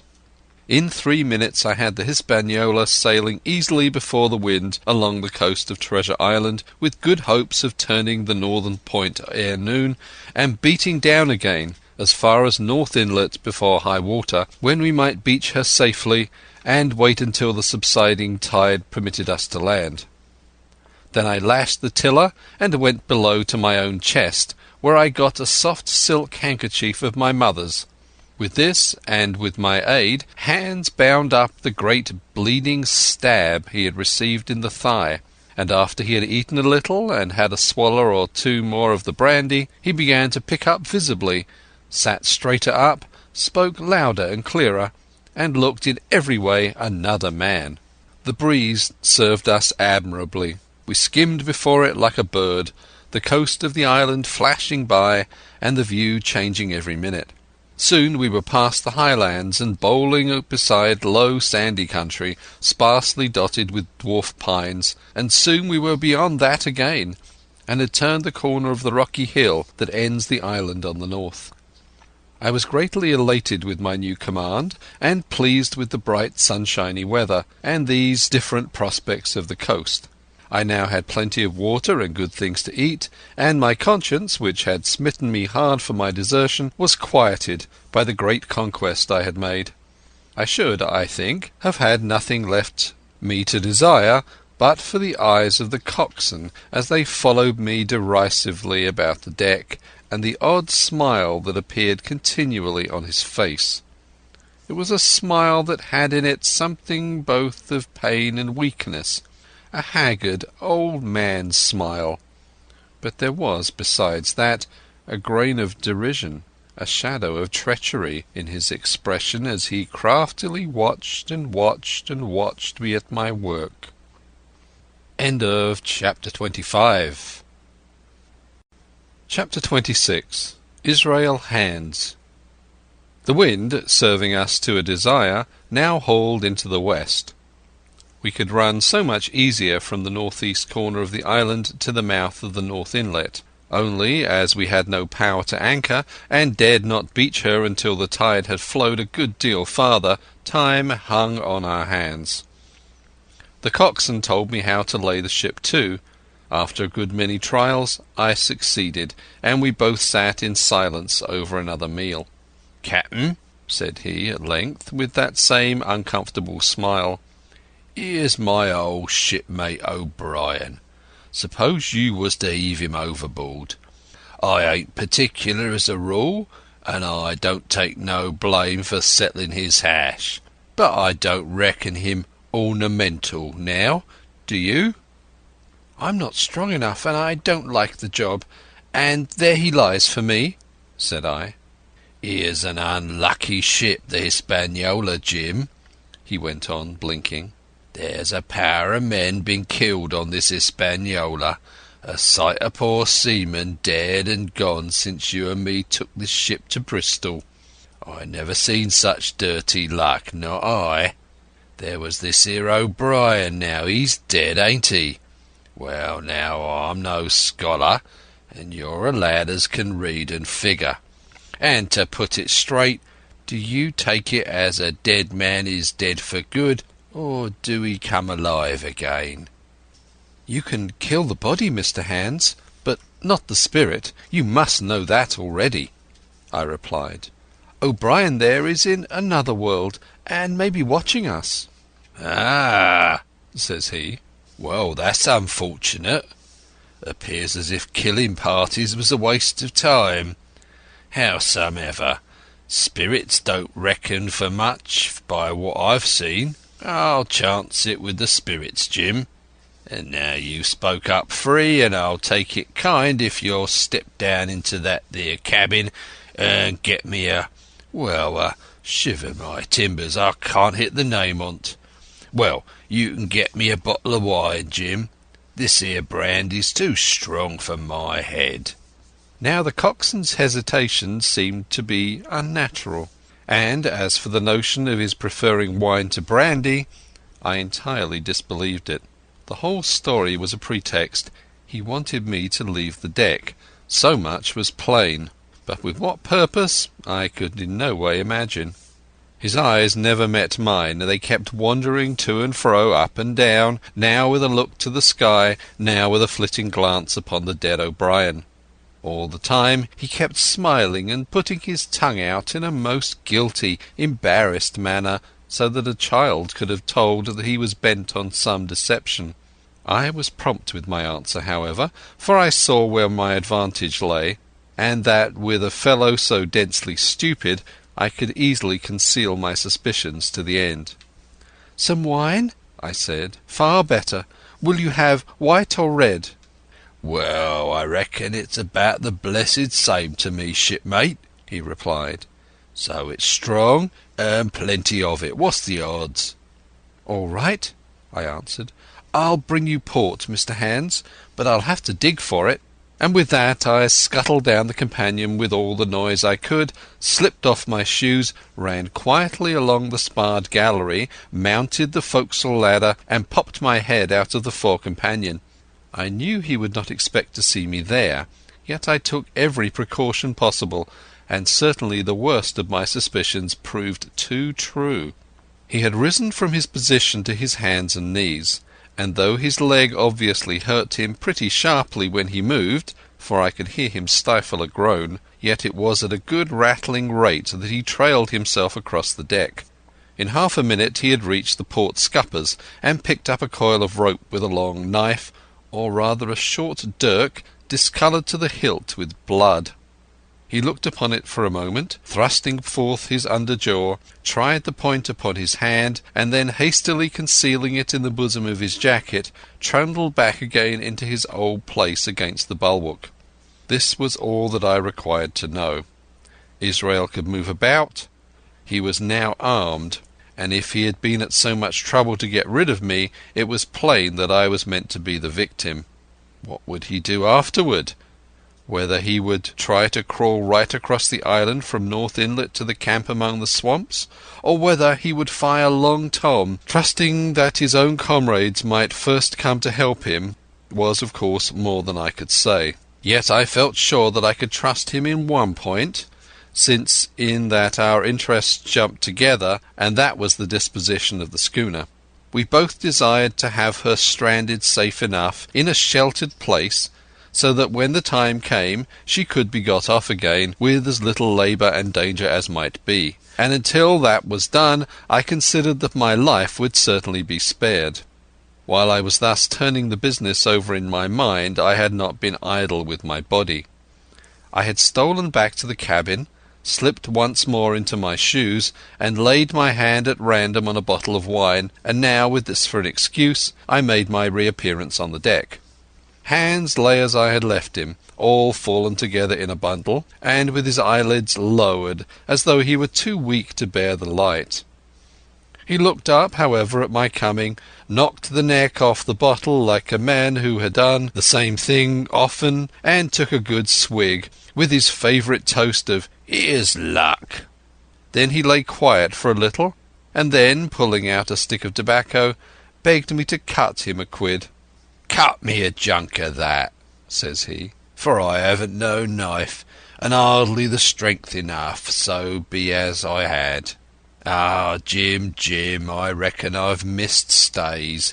Cut me a quid as likely to be the last, lad, for I'm for my long home and no mistake." "Well," said I, "I'll cut you some tobacco, but if I was you and thought myself so badly, I would go to my prayers like a Christian man." "Why?" said he. "Now you tell me why." "Why?" I cried. "You were asking me just now about the dead. You've broken your trust, you've lived in sin and lies and blood. There's a man you killed lying at your feet this very moment, and you ask me why? For God's mercy, Mr. Hans, that's why." I spoke with a little heat, thinking of the bloody dirk he had hidden in his pocket, and designed, in his ill thoughts, to end me with. He, for his part, took a great draught of the wine, and spoke with the most unusual solemnity. "For 30 year," he said, "I've sailed the seas and seen good and bad, better and worse, fair weather and foul, provisions running out, knives going, and what not. Well, now I tell you, I never seen good come out of goodness yet. Him as strikes first is my fancy. Dead men don't bite. Them's my views. Amen. So be it. And now you look here," he added, suddenly changing his tone. "We've had enough of this foolery. The tide's made good enough by now. You just take my orders, Captain Hawkins, and we'll sail slap in and be done with it." All told, we had scarce 2 miles to run, but the navigation was delicate. The entrance to this northern anchorage was not only narrow and shoal, but lay east and west, so that the schooner must be nicely handled to be got in. I think I was a good prompt subaltern, and I am sure that Hans was an excellent pilot, for we went about and dodged in, shaving the banks, with a certainty and a neatness that were a pleasure to behold. Scarcely had we passed the head before the land closed around us. The shores of North Inlet were as thickly wooded as those of the southern anchorage, but the space was longer and narrower, and more like what in truth it was, the estuary of a river. Right before us at the southern end we saw the wreck of a ship in the last stages of dilapidation. It had been a great vessel of 3 masts, but had lain so long exposed to the injuries of the weather that it was hung about with great webs of dripping seaweed, and on the decks of it shore bushes had taken root, and now flourished thick with flowers. It was a sad sight, but it showed us that the anchorage was calm. "Now," said Hans, "look there. There's a pet bit for to beach a ship in. Fine flat sand, never a cat's paw, trees all around of it, and flowers a blowing like a garden on that old ship." "And once beached," I inquired, "how shall we get her off again?" "Why so," he replied. "You take a line ashore there on the other side at low water, take a turn about one of them big pines, bring it back, take a turn around the capstan, and lie to for the tide. Come high water, all hands take a pull upon the line, and off she comes as sweet as nature. And now, boy, you stand by. We've hit the bit now, and she's too much way on her. Starboard a little, so, steady, starboard. Larboard a little, steady, steady." So he issued his commands, which I breathlessly obeyed, till all of a sudden he cried, "Now, my hearty, luff!" and I put the helm hard up, and the Hispaniola swung round rapidly and ran stem on for the low wooded shore. The excitement of these last manoeuvres had somewhat interfered with the watch I had kept hitherto sharply enough upon the coxswain. Even then I was still so much interested, waiting for the ship to touch, that I had quite forgotten the peril that hung over my head, and stood craning over the starboard bulwarks and watching the ripples spreading wide before the bows. I might have fallen without a struggle for my life had not a sudden disquietude seized upon me and made me turn my head. Perhaps I had heard a creak or seen his shadow moving with the tail of my eye. Perhaps it was an instinct like a cat's. But sure enough, when I looked round, there was Hans already half-way toward me with the dirk in his right hand. We must both have cried out aloud when our eyes met, but while mine was the shrill cry of terror, his was a roar of fury like a charging bull's. At the same instant he threw himself forward, and I leapt sideways toward the bows. As I did so I let go of the tiller, which sprung sharp to leeward, and I think this saved my life, for it struck Hans across the chest and stopped him for the moment dead. Before he could recover I was safe out of the corner where he had me trapped, with all the deck to dodge about. Just forward of the mainmast I stopped, drew a pistol from my pocket, took a cool aim, though he had already turned and was once more coming directly after me, and drew the trigger. The hammer fell, but there followed neither flash nor sound. The priming was useless with sea-water. I cursed myself for my neglect. Why had I not long before reprimed and reloaded my only weapons? Then I should not have been as now, a mere fleeing sheep before this butcher.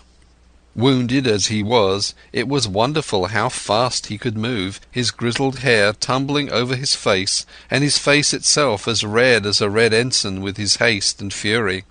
I had no time to try my other pistol, nor indeed much inclination, for I was sure it would be useless. One thing I saw plainly, I must not simply retreat before him, or he would speedily hold me boxed in the bows, as a moment since he had so neatly boxed me in the stern. Once so caught, and 9 or 10 inches of the blood-stained dirk would be my last experience on this side of eternity.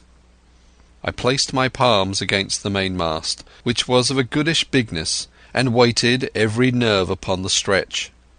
Seeing that I meant to dodge, he also paused, and a moment or two passed in feints on his part and corresponding movements upon mine. It was such a game as I had often played at home about the rocks of Black Hill Cove, but never before, you may be sure, with such a wildly beating heart as now. Still, as I say it was a boy's game, and I thought I could hold my own at it against an elderly seaman with a wounded thigh.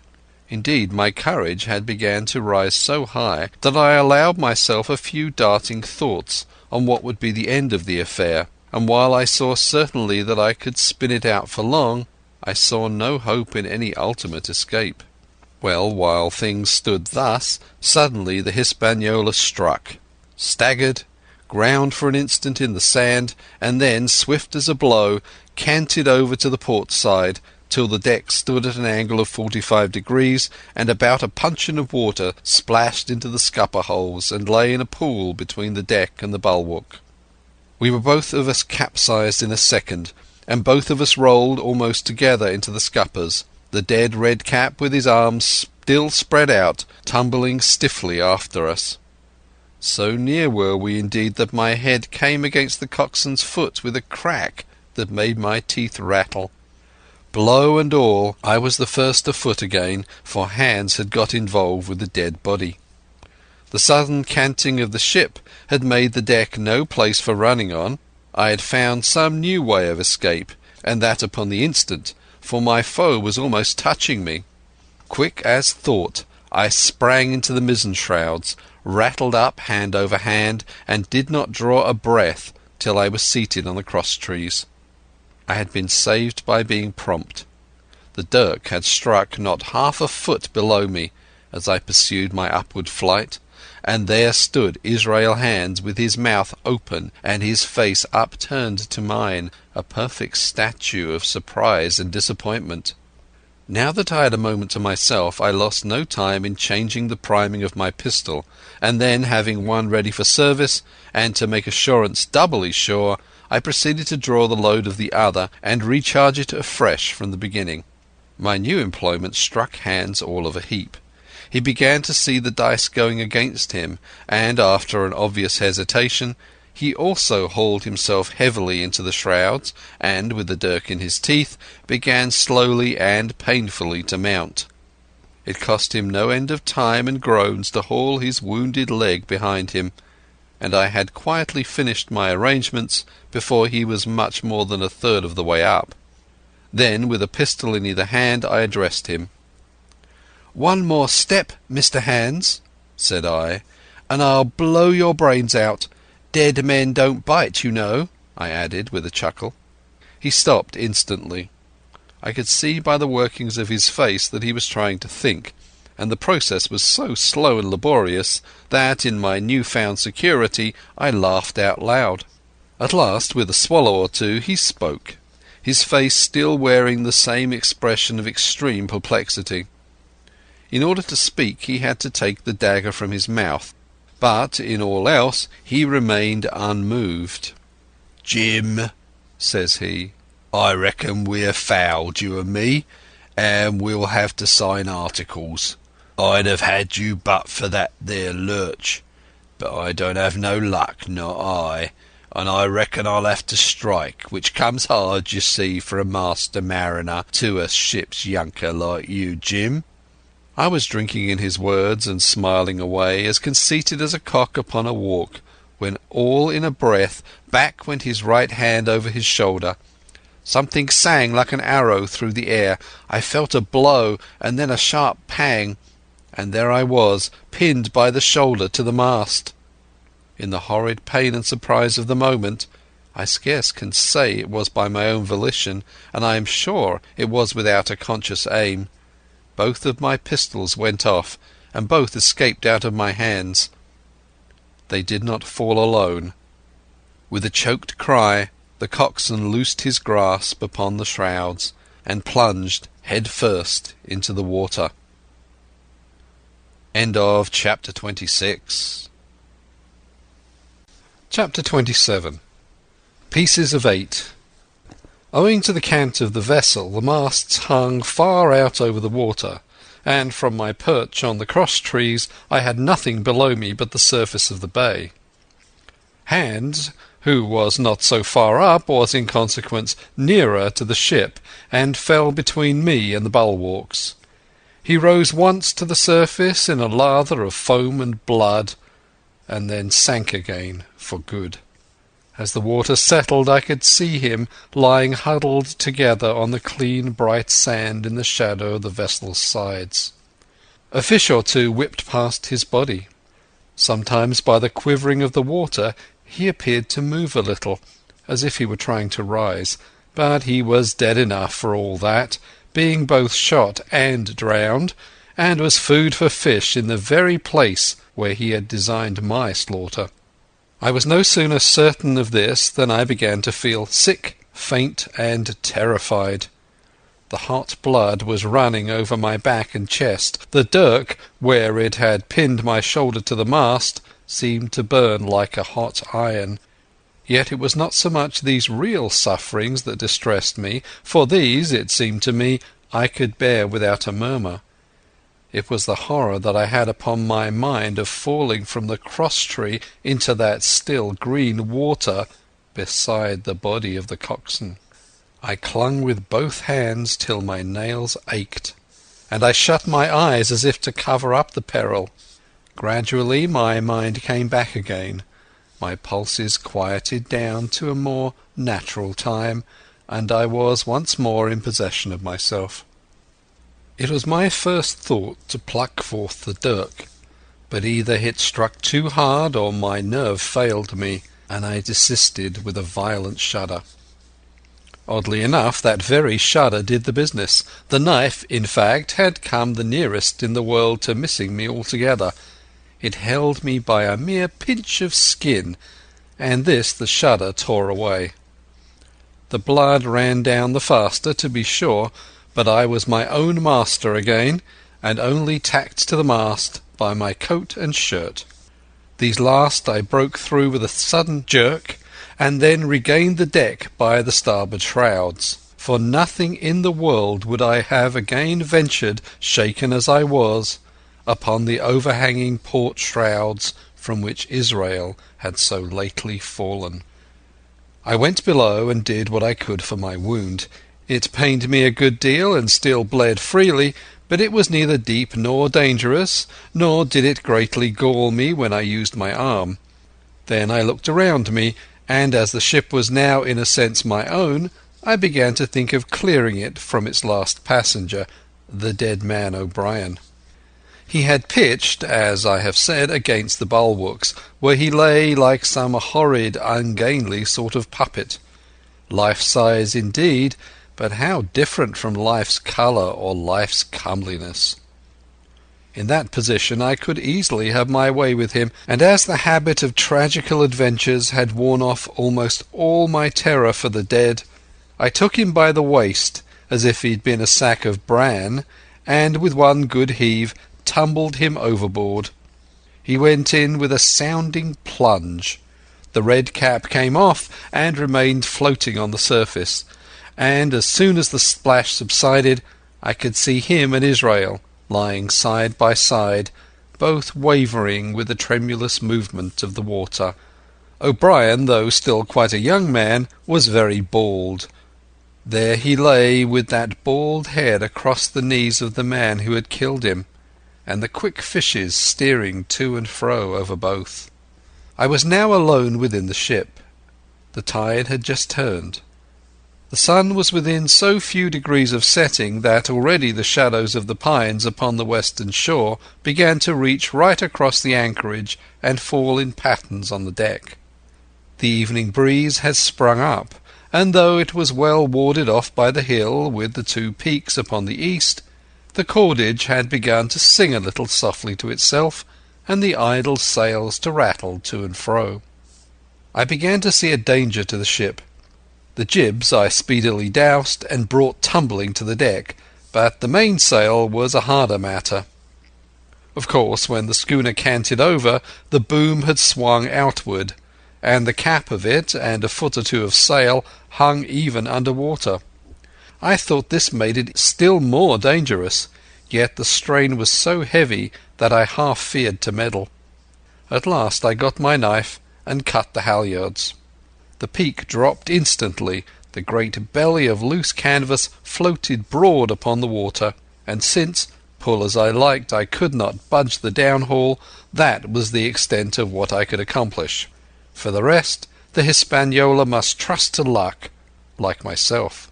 By this time the whole anchorage had fallen into shadow. The last rays, I remember, falling through a glade of the wood and shining bright as jewels on the flowery mantle of the wreck. It began to be chill. The tide was rapidly fleeting seaward, the schooner settling more and more on her beam ends. I scrambled forward and looked over. It seemed shallow enough, and holding the cut hawser in both hands for a last security, I let myself drop softly overboard. The water scarcely reached my waist, the sand was firm and covered with ripple marks, and I waded ashore in great spirits, leaving the Hispaniola on her side, with her mainsail trailing wide upon the surface of the bay.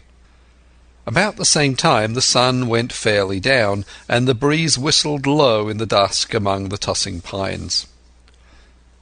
At least, and at last, I was off the sea, nor had I returned thence empty-handed. There lay the schooner, clear at last from buccaneers, and ready for our own men to board and get to sea again. I had nothing nearer my fancy than to get home to the stockade and boast of my achievements. Possibly I might be blamed a bit for my truancy, but the recapture of the Hispaniola was a clinching answer, and I hoped that even Captain Smollett would confess I had not lost my time. So thinking, and in famous spirits, I began to set my face homeward for the blockhouse and my companions.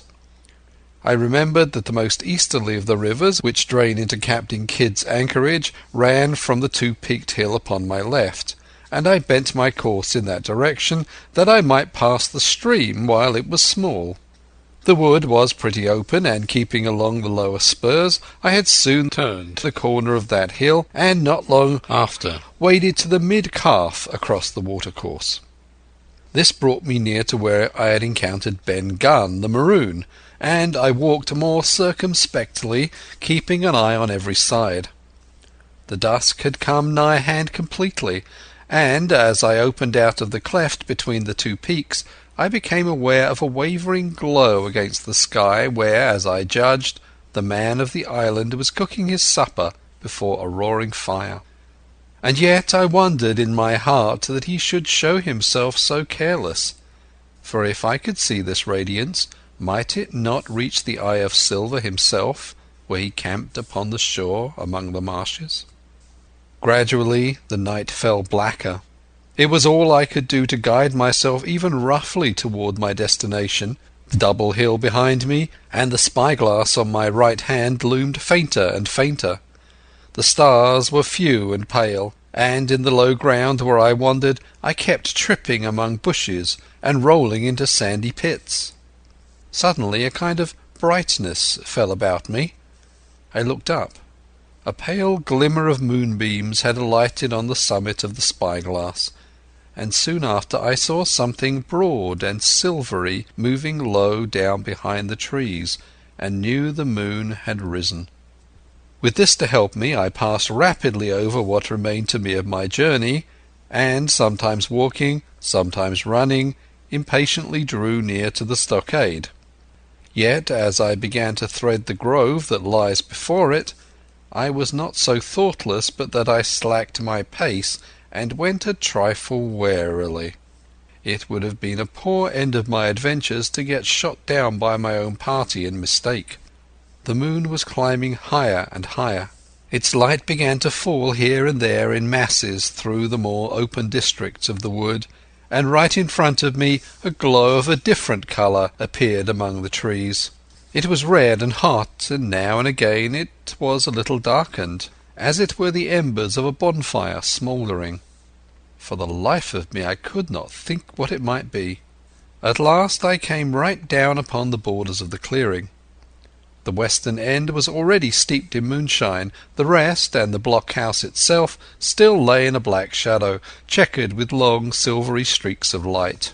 On the other side of the house an immense fire had burned itself into clear embers, and shed a steadily red reverberation, contrasting strongly with the mellow paleness of the moon. There was not a soul stirring, nor a sound beside the noises of that breeze. I stopped with much wonder in my heart, and perhaps a little terror also. It had not been our way to build great fires. We were indeed, by the captain's orders, somewhat niggardly of firewood, and I began to fear that something had gone wrong while I was absent. I stole round by the eastern end, keeping close in shadow, and at a convenient place where the darkness was thickest, crossed the palisade. To make assurance surer, I got upon my hands and knees and crawled without a sound toward the corner of the house. As I drew nearer, my heart was suddenly and greatly lightened. It was not a pleasant noise in itself, and I have often complained of it in other times, but just then it was like music to hear my friends snoring together so loud and peaceful in their sleep. The sea-cry of the watch, that beautiful "All's well," never fell more reassuringly on my ear. In the meantime there was no doubt of one thing: they kept an infamous bad watch. If it had been Silver and his lads that were now creeping in on them, not a soul would have seen daybreak. That was what it was, thought I, to have the captain wounded, and again I blamed myself sharply for leaving them in that danger with so few to mount guard. By this time I had got to the door and stood up. All was dark within, so that I could distinguish nothing by the eye. As for sounds, there was the steady drone of the schnorrers, and a small occasional noise, a flickering or pecking, that I could in no way account for. With my arms before me I walked steadily in. I should lie down in my own place, I thought with a silent chuckle, and enjoy their faces when they found me in the morning. My foot struck something yielding. It was a sleeper's leg, and he turned and groaned, but without awaking. And then, all of a sudden, a shrill voice broke forth out of the darkness. "Pieces of 8, pieces of 8, pieces of 8, pieces of 8, pieces of 8, and so forth, without pause or change, like the clacking of a tiny mill. Silver's green parrot, Captain Flint, it was she whom I had heard pecking at a piece of bark. It was she, keeping better watch than any human being, who thus announced my arrival with her wearisome refrain. I had no time left me to recover. At the sharp clicking tone of the parrot, the sleepers awoke and sprang up, and with a mighty oath the voice of Silver cried, "Who goes?" I turned to run, struck violently against one person, recoiled, and ran full into the arms of a second, who, for his part, closed upon and held me tight. "Bring a torch, Dick," said Silver, when my capture was thus assured, and one of the men left the log-house and presently returned with a lighted brand.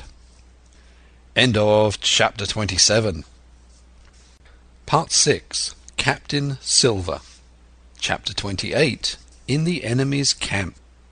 The bright glare of the torch lighting up the interior of the blockhouse showed me the worst of my apprehensions realized. The pirates were in possession of the house and stores. There was the cask of cognac. There were the pork and bread as before, and what tenfold increased my horror, not a sign of any prisoner. I could only judge that all had perished, and my heart smote me sorely that I had not been there to perish with them. There were 6 of the buccaneers, all told. Not another man was left alive. 5 of them were on their feet, flushed and swollen, suddenly called out of the first sleep of drunkenness. The 6th had only risen upon his elbow. He was deadly pale, and the blood-stained bandage round his head told that he had recently been wounded, and was still more recently dressed. I remembered the man who had been shot and run back among the woods in the great attack, and doubted not that this was he. The parrot sat, preening her plumage, on Long John's shoulder. He himself, I thought, looked somewhat paler and more stern than I was used to. He still wore his fine broadcloth suit, in which he had fulfilled his mission, but it was bitterly the worse for wear, daubed with clay and torn with sharp briars of the wood. "So," said he, Here's Jim Hawkins, shiver my timbers. Dropped in like, eh? Well, come, I take that friendly." And thereupon he sat down across the brandy cask and began to fill a pipe. "Give me the loan of a link, Dick," said he, and then, when he had a good light, "That'll do, my lad," he added. "Stick the glim in the wood heap, and you, gentlemen, bring yourselves to. You needn't stand up for Mr. Hawkins. He'll excuse you, you may lay to that. And so, Jim," stopping the tobacco, "here you are, and quite a pleasant surprise for old John. I see you were smart when first I set my eyes on you, but this here gets away from me clean, it do." To all this, as may be well supposed, I made no answer. They had set me with my back against the wall, and I stood there looking Silver in the face, pluckily enough, I hope, to all outward appearance, but with black despair in my heart. Silver took a whiff or two of his pipe with great composure, and then ran on again. "Now you see, Jim, so be as you are here," said he, "I'll give you a piece of my mind. I've always liked you, I have, for a lad of spirit, and the picture of my own self when I was young and handsome. I always wanted to join and take your share and die a gentleman, and now, my cock, you've got to. Captain Smollett's a fine seaman, as I'll own up to any day, but stiff on discipline. Duty is duty, says he, and right he is. Just you keep clear of the captain. The doctor himself is gone dead again you. Ungrateful scamp, was what he said. And the short and the long of the whole story is about here.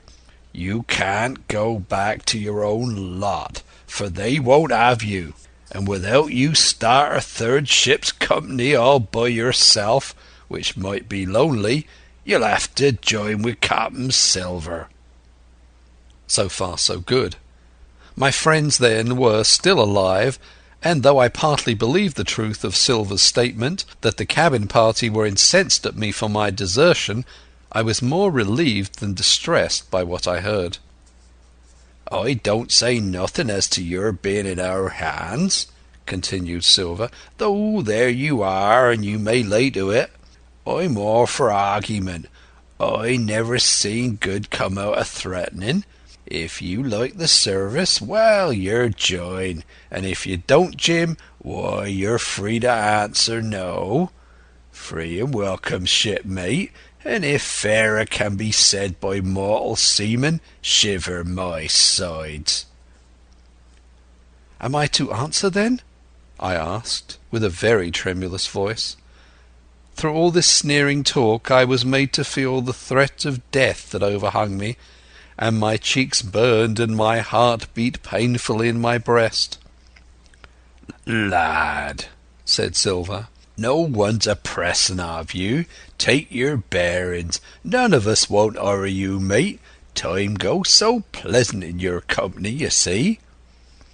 "Well," says I, growing a bit bolder, "if I'm to choose, I declare I have a right to know what's what, and why you're here, and where my friends are." "What's what?"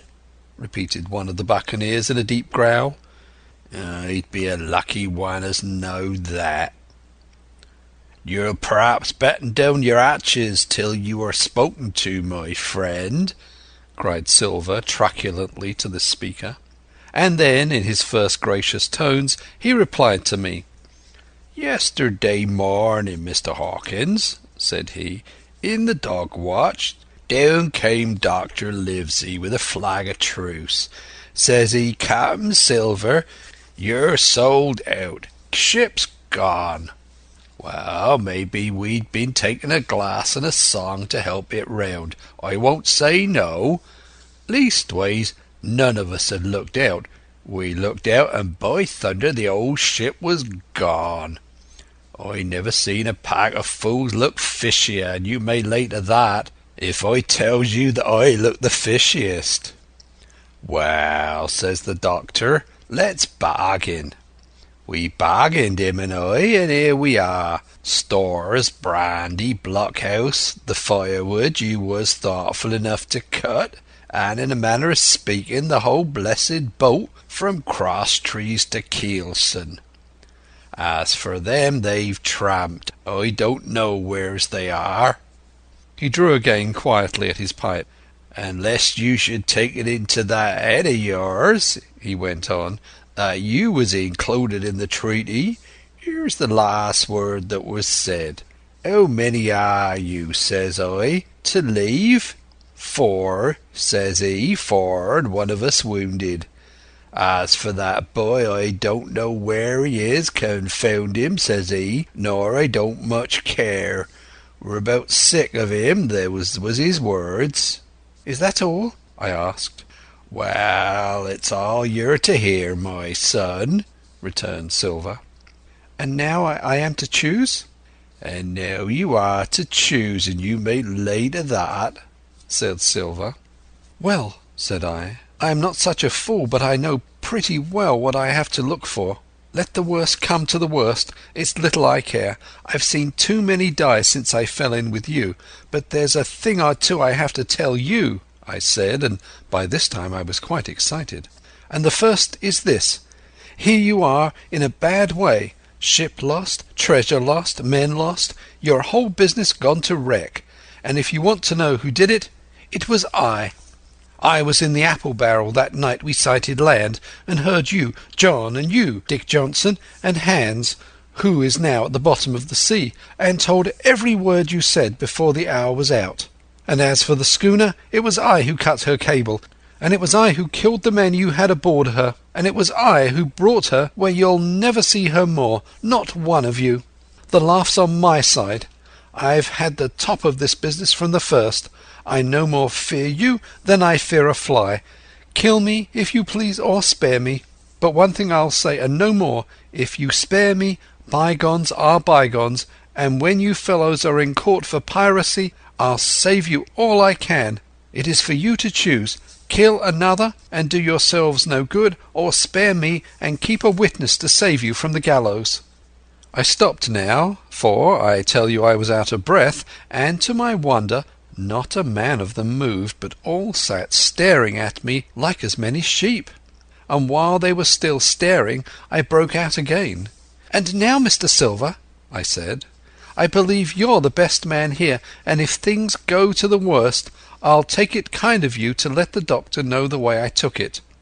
"I'll bear it in mind," said Silver with an accent so curious that I could not for the life of me decide whether he was laughing at my request or had been favourably affected by my courage. "I'll put one to that," cried the old mahogany-faced seaman, Morgan by name, whom I had seen in Long John's public house upon the quays of Bristol. "It was him that knowed Black Dog." "Well, and see here," added the sea cook, "I'll put another to that, by thunder. It was this same boy that faked the chart from Billy Bones. First and last we've split upon Jim Hawkins." "Then here goes," said Morgan with an oath. And he sprang up, drawing his knife as if he had been 20. "Avast there!" cried Silver. "Who are you, Tom Morgan? Maybe you thought you were captain here, perhaps. By the powers, but I'll teach you better. Cross me and you'll go where many a good man's gone before you, first and last, these 30 year back. Some to the yard arms, shiver my sides, and some by the board, and all to feed the fishes. There's never a man looked me between the eyes and seen a good day afterwards. Tom Morgan, you may lay to that." Morgan paused, but a hoarse murmur rose from the others. "Tom's right," said one. "I stood hazing long enough from one," added another. "I'll be hanged if I'll be hazed by you, John Silver." "Did any of you gentlemen want to have it out with me?" roared Silver, bending far forward from his position on the keg, with his pipe still glowing in his right hand. "Put a name on what you're at. You ain't dumb, I reckon. Him that wants shall get it, Have I lived this many years to have a son of a rum punch and cock his hat thwart my hawser at the latter end of it? You know the way. You're all gentlemen of fortune by your account. Well, I'm ready. Take a cutlass, him that dares, and I'll see the colour of his inside, crutch and all, before that pipe's empty." Not a man stirred, not a man answered. "That's your sort, is it?" he added, returning his pipe to his mouth. "Well, you're a gay lot to look at, anyway.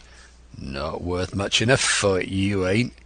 Perhaps you can understand King George's English. I'm captain here by election. I'm captain here because I'm the best man by a long sea mile. You won't fight as gentlemen of fortune should, then by thunder you'll obey, and you may lay to it. I like that boy now. I've never seen a better boy than that. He's more a man than any pair of rats of you in this here house.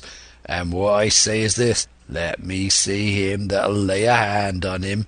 That's what I say, and you may lay to it." There was a long pause after this. I stood straight up against the wall, my heart still going like a sledgehammer, but with a ray of hope now shining in my bosom. Silver leant back against the wall, his arms crossed, his pipe in the corner of his mouth, as calm as though he had been in church, yet his eye kept wandering furtively, and he kept the tail of it on his unruly followers. They, on their part, drew gradually together toward the far end of the blockhouse, and the low hiss of their whispering sounded in my ears continuously like a stream. One after another they would look up, and the red light of the torch would fall for a second on their nervous faces, but it was not toward me. It was toward Silver that they turned their eyes. "You seem to have a lot to say," remarked Silver, spitting far into the air. "Pipe up and let me hear it, or lay to." "Ax your pardon, sir," returned one of the men. "You're pretty free with some of the rules. Maybe you'll kindly keep an eye upon the rest. This crew's dissatisfied. This crew don't vally bullying the marlinspike. This crew has its rights like other crews. I'll make so free as that, and by your own rules I take it we can talk together. I ask your pardon, sir, acknowledging you for the captain at this present, but I claim my right, and steps outside for a council." And with an elaborate sea salute, this fellow, a long, ill-looking, yellow-eyed man of 35, stepped coolly toward the door and disappeared out of the house. One after another the rest followed his example, each making a salute as he passed, each adding some apology. "According to rules," said one. "Forecastle council," said Morgan. And so, with one remark or another, all marched out and left Silver and me alone with the torch. The sea cook instantly removed his pipe. "Now look you here, Jim Hawkins," he said in a steady whisper that was no more than audible. "You're within half a plank of death, and what's a long sight worse, of torture. They're going to throw me off, but you mark, I stand by you through thick and thin. I didn't mean to, no, not till you spoke up. I was about desperate to lose that much blunt and be hanged into the bargain. But I see you was the right sort. I says to myself, you stand by Hawkins, John, and Hawkins will stand by you. You're his last card, and by the living thunder, John, he's yours. Back to back, says I. You save your witness, and he'll save your neck." I began dimly to understand. "You mean all's lost?" I asked. "Aye, by gum, I do," he answered. "Ship gone, neck gone, that's the size of it. Once I looked into that bay, Jim Hawkins, and seen no schooner, well, I'm tough, but I gave out. As for that lot in their council, mark me, they're outright fools and cowards. I'll save your life, if so be as I can, from them. But see here, Jim, tit for tat, you save Long John from swinging." I was bewildered. It seemed a thing so hopeless he was asking. He, the old buccaneer, the ringleader throughout.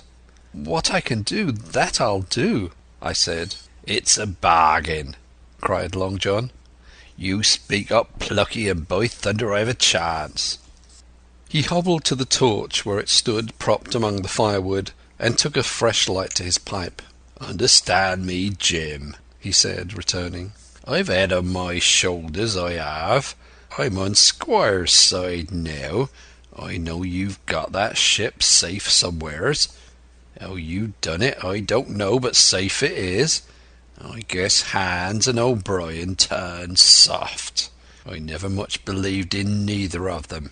Now, you mark me, I ask no questions, nor won't let others.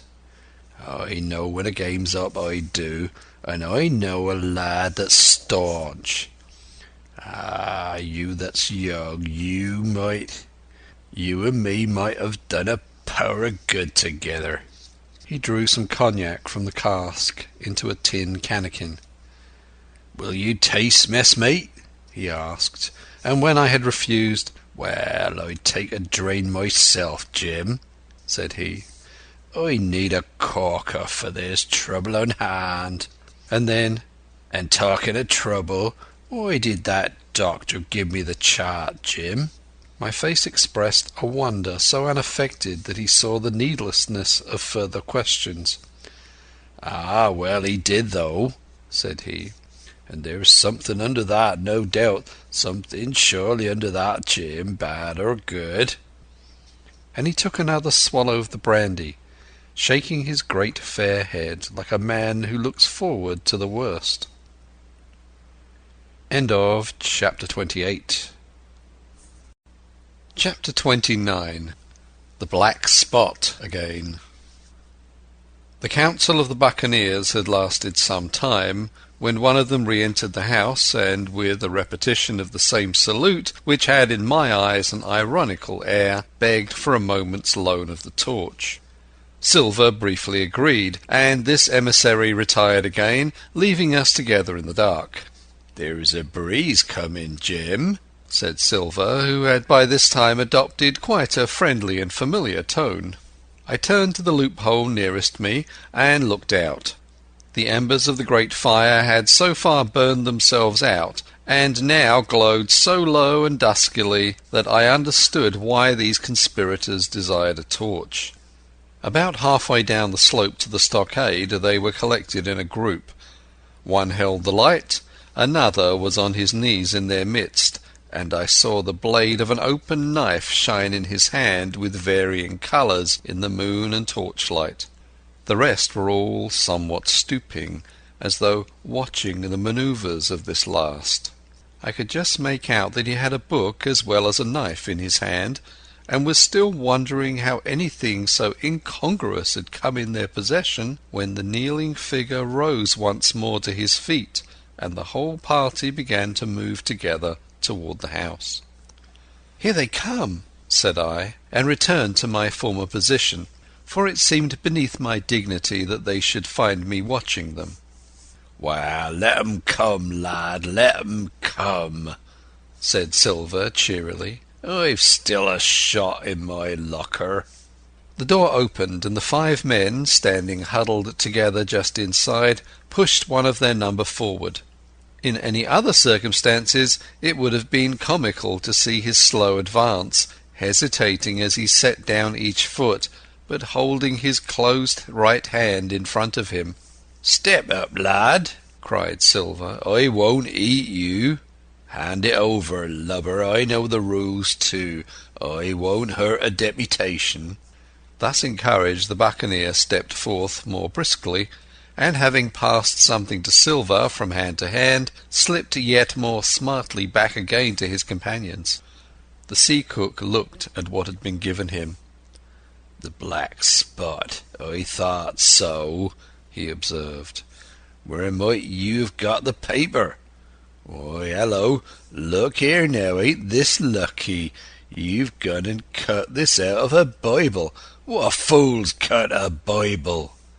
"Oh, there," said Morgan. "There, what did I say? No good'll come of that, I said."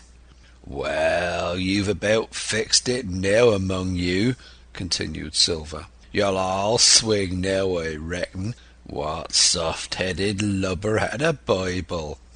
It was Dick, said one. Dick, was it? Then Dick can get to prayers, said Silver. He's seen his slice of luck as Dick, and you may lay to that. But here the long man with the yellow eyes struck in. Belay that talk, John Silver, he said. This crew has tipped you the black spot in full council, as duty bound. Just you turn it over as in duty bound and see what's wrote there. Then you can talk. Thank ye, George, replied the sea cook. You always was brisk for business, and has the rules by heart, George, as I'm pleased to see. Well, what is it anyway? Ah, deposed. That's it, is it? Well, very pretty wrote, to be sure. Like print, I swear. Your hand a right, George? Why, you was getting quite the leading man in this here crew. You'll be captain next, I shouldn't wonder. Just oblige me with that torch again, will yer? This pipe don't draw.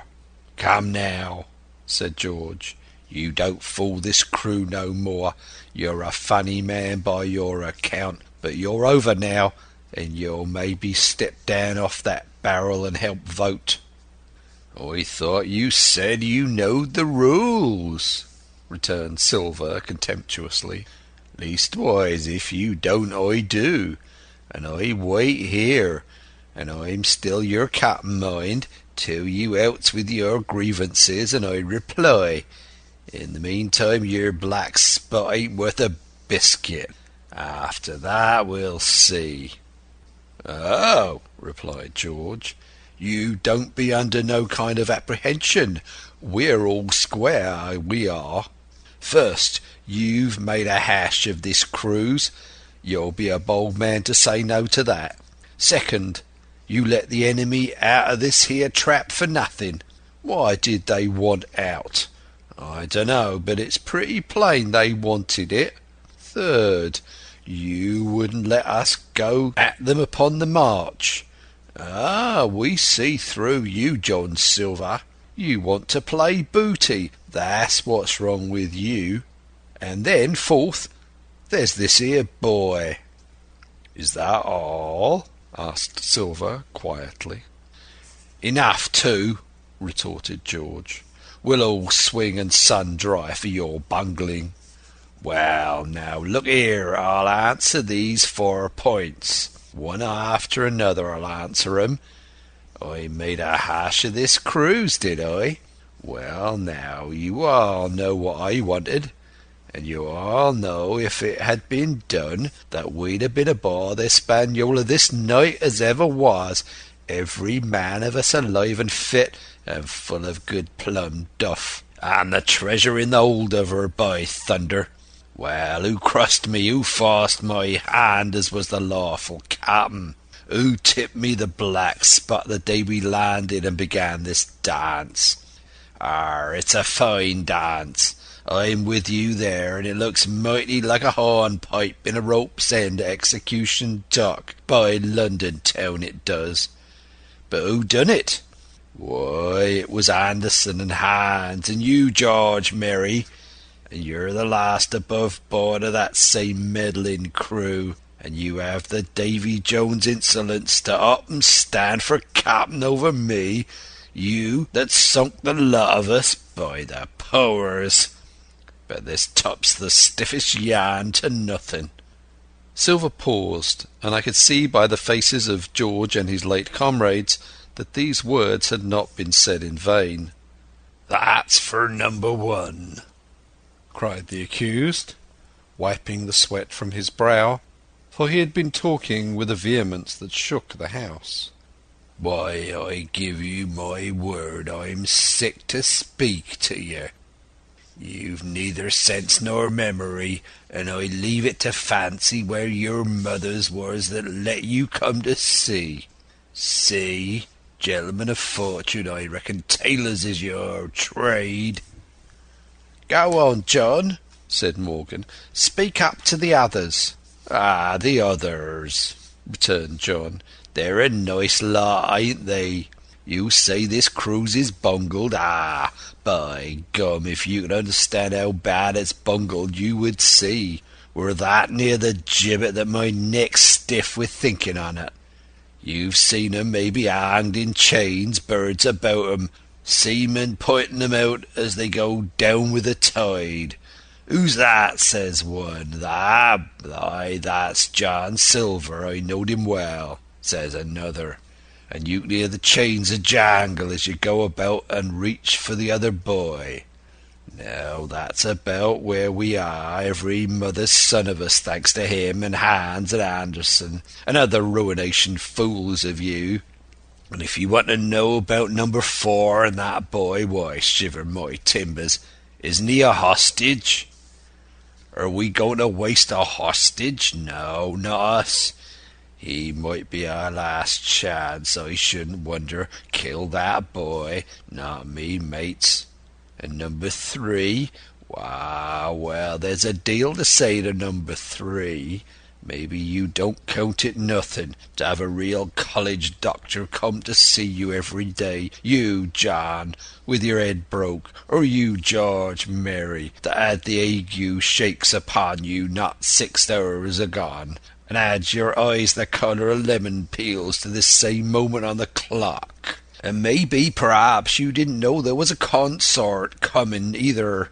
But there is, and not so long till then, and we'll see who'll be glad to have hostage when it comes to that. And as for number 2, why, I made a bargain. Well, you come crawling on your knees to me to make it. On your knees you came, you was that downhearted. And you'd have starved too if I hadn't. But that's a trifle. You look there, that's why." And he cast down upon the floor a paper that I instantly recognized. None other than the chart on yellow paper, with the 3 red crosses that I had found in the oilcloth at the bottom of the captain's chest. Why the doctor had given it to him was more than I could fancy. But if it were inexplicable to me, the appearance of the chart was incredible to the surviving mutineers. They leapt upon it like cats upon a mouse. It went from hand to hand, one tearing it from another, and by the oaths and the cries and the childish laughter with which they accompanied their examination, you would have thought not only they were fingering the very gold, but were at sea with it besides in safety. "Yes," said one, "that's flint for sure. J.F. and a score below, with a close hitch to it. So he ever done." "Mighty pretty," said George, "but how are we to get away with it, and us no ship?" Silver suddenly sprang up, and supporting himself with a hand against the wall, "Now I'll give you warning, George," he cried. "One more word of your sauce, and I'll call you down and fight you. How? Why, how do I know? You had ought to tell me that, you and the rest that lost me my schooner with your interference, burn you. But not you, you can't. You ain't got the invention of a cockroach. But civil you can speak, and you shall, George Mary, you may lay to that." "That's fair enow," said the old man Morgan. "Fair, I reckon so," said the sea cook. "You lost the ship, I found the treasure. Who's the better man at that? And now I resign, by thunder, elect whom you please to be your captain now. I'm done with it." "Silver!" they cried. "Barbecue forever! Barbecue for captain!" "So that's the tune, is it?" cried the cook. "George, I reckon you'll have to wait another turn, friend, and lucky for you as I'm not a revengeful man. But that was never my way. And now, shipmates, this black spot. 'Tain't much good now, is it? Dick's crossed his luck and spoiled his Bible, and that's about all." "It'll do to kiss the book on still, won't it?" growled Dick, who was evidently uneasy at the curse he had brought upon himself. "A Bible with a bit cut out?" returned Silver derisively. "Not it. It don't bind more than a ballad book." "Don't it though?" cried Dick, with a sort of joy. "Well, I reckon that's worth having too." "Here, Jim, here's a curiosity for you," said Silver, and he tossed me the paper. It was a round about the size of a crown piece. One side was blank, for it had been the last leaf. The other contained a verse or two of Revelation, these words among the rest, which struck sharply home upon my mind: "Without are dogs and murderers." The printed side had been blackened with wood ash, which already began to come off and soil my fingers. On the blank side had been written with the same material the one word, "Deposed."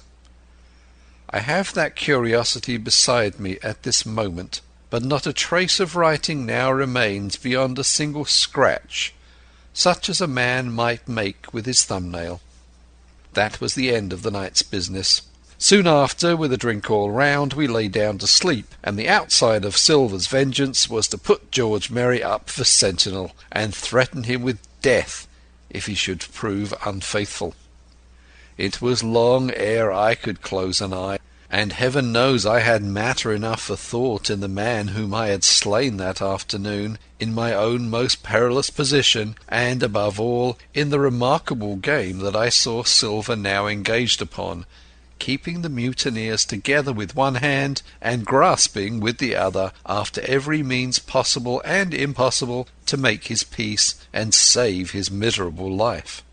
He himself slept peacefully and snored aloud, yet my heart was sore for him, wicked as he was, to think on the dark perils that environed, and the shameful gibbet that awaited him. End of Chapter 29. Chapter 30.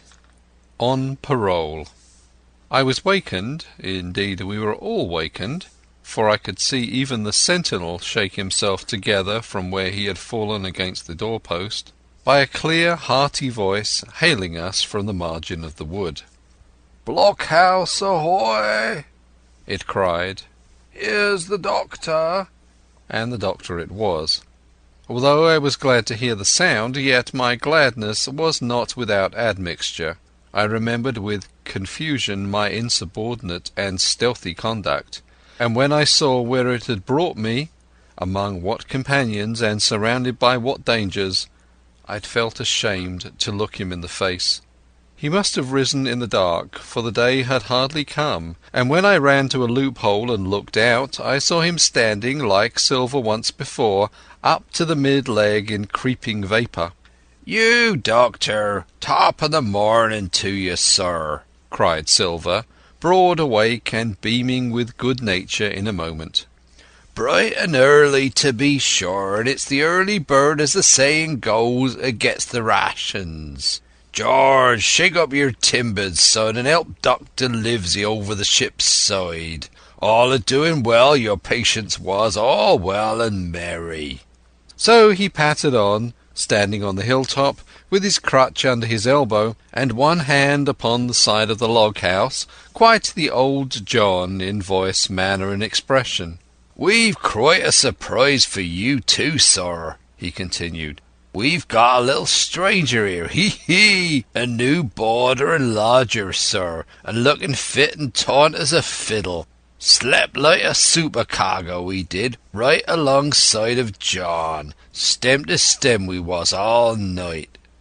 Dr. Livesey was by this time across the stockade and pretty near the cook, and I could hear the alternation in his voice as he said, "Not Jim?" "The very same Jim as ever was," said Silver.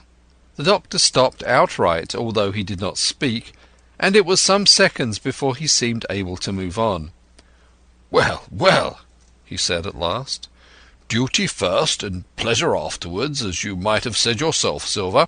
Let us overhaul these patients of yours." A moment afterwards he had entered the blockhouse, and, with one grim nod to me, proceeded with his work among the sick. He seemed under no apprehension, though he must have known that his life among these treacherous demons depended on a hair, and he rattled on to his patients as if he were paying an ordinary professional visit in a quiet English family. His manner, I suppose, reacted on the men, for they behaved to him as if nothing had occurred, as if he was still ship's doctor, and they still faithful hands before the mast. "You're doing well, my friend," he said to the fellow with the bandaged head. "And if ever a person had a close shave, it was you. Your head must be as hard as iron. Well, George, how goes it? You're a pretty colour, certainly. Why, your liver man is upside down. Did you take that medicine? Did he take that medicine, men?" "Oy, oy, sir, he took it sure enough," returned Morgan. "Because, you see, since I am a mutineer's doctor, or prison doctor, as I prefer to call it," says Dr. Livesey in his pleasantest way, "I make it a point of honour not to lose a man for King George, God bless him, and the gallows." The rogues looked at each other, but swallowed the home thrust in silence. "Dick don't feel well, sir," said one. "Don't he?" replied the doctor. "Well, step up here, Dick, and let me see your tongue." "No, I should be surprised if he didn't. The man's tongue is fit to frighten the French. Another fever." "Oh, there," said Morgan. "That comed of spilling Bibles." "That comed, as you call it, for being arrant asses," retorted the doctor, "and not having sense enough to know honest air from prison and the dry land from a vile pestiferous slough. I think it most probable, though of course it's only an opinion, that you'll all have the deuce to pay before you get that malaria out of your systems. Camp in a bog, would you? Silver, I'm surprised at you. You're less of a fool than many, take you all round. But you don't appear to me to have the rudiments of a notion of the rules of health.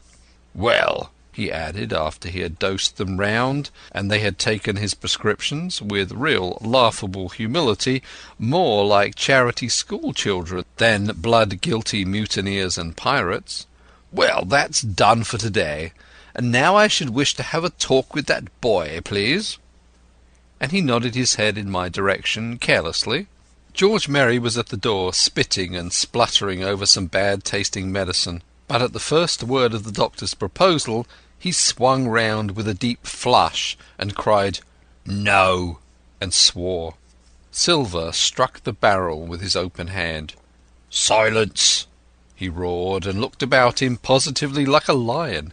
"Doctor," he went on in his usual tones, "I was thinking of that, knowing as how you had a fancy for the boy.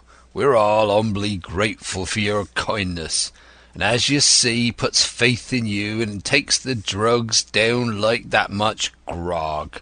And I take it I've found a way as'll suit all. Hawkins, will you give me your word of honour as a young gentleman, for a young gentleman you are, though poor born, your word of honour not to slip your cable?" I readily gave the pledge required. "Then, doctor," said Silver, "you just step outside of that stockade, and once you're there I'll bring the boy down on the inside, and I reckon you can yarn through the spars. Good day to you, sir, and all our duties to the squire and Captain Smollett." The explosion of disapproval, which nothing but Silver's black looks had restrained, broke out immediately the doctor had left the house. Silver was roundly accused of playing double, of trying to make a separate peace for himself, of sacrificing the interests of his accomplices and victims, and, in one word, of the identical exact thing that he was doing. It seemed to me so obvious in this case that I should not imagine how he was to turn their anger, but he was twice the man the rest were, and his last night's victory had given him a huge preponderance in their minds. He called them all the fools and dolts you can imagine, said it was necessary I should talk to the doctor, fluttered the chart in their faces, asked them if they could afford to break the treaty the very day they were bound a treasure hunting. "No, by thunder!" he cried. "It's us must break the treaty when the time comes. Until then I'll gammon that doctor, if I have to oil his boots with brandy." and then he bade them all get the fire lit, and stalked out upon his crutch, with his hand on my shoulder, leaving them in disarray and silenced by his volubility rather than convinced. "Slow, lad, slow," he said. "They might round upon us in a twinkle of an eye if we were seen to hurry." Very deliberately then did we advance across the sand to where the doctor awaited us on the other side of the stockade, and soon as we were within easy speaking distance, Silver stopped. "You'll make a note of this here also, Doctor," said he, "and the boy'll tell you how I saved his life, and were deposed for it too, you may lay to that. Doctor, when a man's steering as near to the wind as me, playing chuck farthing with the last breath in his body like, you wouldn't think it too much, mayhap, to give him one good word. You please bear in mind it's not my life only now, it's that boy's into the bargain, and you'll speak me fair, Doctor, and give me a bit of hope to go on, for the sake of mercy." Silver was a changed man. Once he was out there and had his back to his friends and the blockhouse. His cheeks seemed to have fallen in. His voice trembled. Never was a soul more dead in earnest. "Why, John, you're not afraid?" asked Dr. Livesey. "Doctor, I'm no coward, no, not I, not so much." And he snapped his fingers. "If I was, I wouldn't say it. But I'll own up fairly, I've had the shakes upon me for the gallows. You're a good man and a true, never seen a better man. And you'll not forget what I done good, not any more you'll forget the bad, I know. And I step aside, see here, and leave you and Jim alone, and you'll put that down for me too, for it's a long stretch, it is." So saying, he stepped back a little way till he was out of earshot, and there sat down upon a tree stump and began to whistle, spinning round now and again upon his seat so as to command a sight, sometimes of me and the doctor, and sometimes of his unruly ruffians as they went to and fro in the sand, between the fire, which they were busy rekindling, and the house, from which they brought forth pork and bread to make the breakfast. "So, Jim," said the doctor sadly, "here you are. As you have brewed, so shall you drink, my boy. Heaven knows I cannot find it in my heart to blame you. But this much I will say, be it kind or unkind. When Captain Smollett was well, you dared not have gone off, and when he was ill and couldn't help it, by George, it was downright cowardly." I will own that I here began to weep. "Doctor," I said, "you might spare me. I have blamed myself enough. My life's forfeit anyway, and I should have been dead now if Silver hadn't stood for me. And, Doctor, believe this, I can die, and I dare say I deserve it, for what I fear is torture. If they come to torture me—" "Jim," the doctor interrupted, and his voice was quite changed. "Jim, I can't have this. Whip over, and we'll run for it." "Doctor," said I passed my word." I know," he cried. "We can't help that, Jim, now. I'll take it on my shoulders. Holus bolus, blame and shame, my boy. But stay here, I cannot let you. Jump! One jump and you're out, and we'll run for it like antelopes." "No," I replied. "You know right well you wouldn't do the same thing yourself, neither you nor Squire nor Captain, nor more will I. Silver trusted me. I passed my word, and back I go. But, Doctor, you did not let me finish. If they come to torture me, I might let slip a word of where the ship is. For I got the ship, part by luck and part by risking, and she lies in the north inlet, on the southern beach, and just below high water. At half tide she must be high and dry." "The ship!" exclaimed the doctor. Rapidly I described to him my adventures, and he heard me out in silence. "There's a kind of fate in this," he observed when I had done. "Every step it's you that save our lives, and do you suppose by any chance that we are going to let you lose yours? That would be a poor return, my boy. You found out the plot, You found Ben Gunn, the best deed that you ever did or will do, though you live to 90.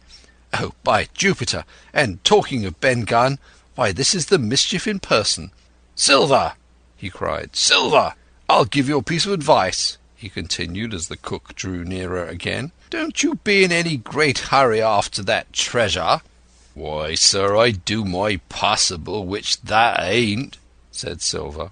"I can only, asking your pardon, save my life and the boys by seeking for that treasure, and you may lay to that." "Well, Silver," replied the doctor, "if that is so, I'll go one step farther. Look out for squalls when you find it." "Sir," said Silver, "as between man and man, that's too much and too little. What you're after, why you left the blockhouse, why you've given me that there chart, I don't know now, do I? And yet I done your bidding with my eyes shut, and never a word of hope. But no, this here is too much. If you won't tell me what you mean played out, just say so, and I'll leave the helm." "No," said the doctor musingly, "I've no right to say more. It's not my secret, you see, Silver, or I give you my word I'd tell it you. But I'll go as far with you as I dare go, not a step beyond, for I'll have my wig sorted by the captain, or I'm mistaken. And first I'll give you a bit of hope. Silver, if we both get out alive out of this wolf track, I'll do my best to save you, short of perjury." Silver's face was radiant. "You couldn't say more. I'm sure, sir, not if you was my mother," he cried. "Well, that's my first concession," added the doctor. "My second is a piece of advice. Keep the boy close beside you, and when you need help, halloo! I am off to seek it for you, and that itself will show you if I speak at random. Goodbye, Jim." And Dr. Livesey shook hands with me through the stockade, nodded to Silver, and set off at a brisk pace into the wood. End of Chapter 30. Chapter 31. The Treasure Hunt. Flint's Pointer. "Jim," said Silver when we were alone, "if I saved your life, you saved mine, and I'll not forget it. I seen the doctor waving you to run for it, with the tail of my eye, I did, and I seen you say no, as plain as hearing. Jim, that's one to you. This is the first glint of hope I had since the tack failed, and I owe it to you. And now, Jim, we're to go in for this here treasure hunting, with sealed orders too, and I don't like it. And you and me must stick close, back to back like, and we'll save our necks in spite of fate and fortune." Just then a man hailed us from the fire that breakfast was ready, and we were soon seated here and there about the sand over biscuit and fried junk. They had lighted a fire fit to roast an ox, and it was now grown so hot that they could only approach it from the windward, and even there not without precaution. In the same wasteful spirit they had cooked, I suppose, 3 times more than we could eat, and one of them, with an empty laugh, threw what was left into the fire, which blazed and roared again over this unusual fuel. I never in my life saw men so careless of the morrow. Hand to mouth is the only word that can describe their way of doing. And what with wasted food and sleeping sentries, though they were bold enough for a brush and be done with it, I could see their entire unfitness for anything like a prolonged campaign. Even Silver, eating away with Captain Flint upon his shoulder, had not a word of blame for their recklessness. And this the more surprised me, for I thought he had never showed himself so cunning as he did then. "Aye, mates," said he, "it's luck you have barbecue to think for you with this here head. I got what I wanted, I did. Sure enough, they have the ship. Where they have it I don't know yet, but once we hit the treasure we'll have to jump about and find. And then, mates, it's that as the boats, I reckon, has the upper hand." Thus he kept running on, with his mouth full of the hot bacon, Thus he restored their hope and confidence, and, I more than suspect, repaired his own at the same time. "As for hostage," he continued, "that's my last talk, I guess, with them he loves so dear. I've got my piece of news, and thank ye to him for that, but it's over and done. I'll take him in alive when we go treasure hunting, for we'll keep him like so much gold in case of accident, you mark, in the meantime. Once we got the ship and treasure both, and off to sea like jolly companions, why, then we'll talk Mr. Hawkins over, we will, and we'll give him his share, to be sure, for all his kindness." It was no wonder the men were in good humour now. For my part, I was horribly cast down. Should the scheme he now sketched prove feasible, Silver, already doubly a traitor, would not hesitate to adopt it. He had still a foot in either camp, and there was no doubt he would prefer wealth and freedom with the pirates to a bare escape from hanging, which was the best he had to hope on our side. Nay, and even if things fell out that he was forced to keep his faith with Dr. Livesey, even then what danger lay before us! What a moment that would be when the suspicions of his followers turned to certainty, and he and I should have to fight for dear life, he a cripple, and I a boy, against 5 strong and active seamen. Add to this double apprehension the mystery that still hung over the behaviour of my friends, their unexplained desertion of the stockade, their inexplicable cession of the chart, or, harder still to understand, the doctor's last warning to Silver: look out for squalls when you find it. And you will readily believe how little taste I found in my breakfast, and with how uneasy a heart I set forth behind my captors on the quest for treasure. We made a curious figure, had anyone been there to see us, all in soiled sailor clothes, and all but me armed to the teeth. Silver had 2 guns slung about him, one before and one behind, besides the great cutlass at his waist, and a pistol in each pocket of his square-tailed coat. To complete his strange appearance, Captain Flint sat perched upon his shoulder, and gabbled odds and ends of purposeless sea-talk. I had a line about my waist, and followed obediently after the sea-cook, who held the loose end of the rope, now in his free hand, now between his powerful teeth.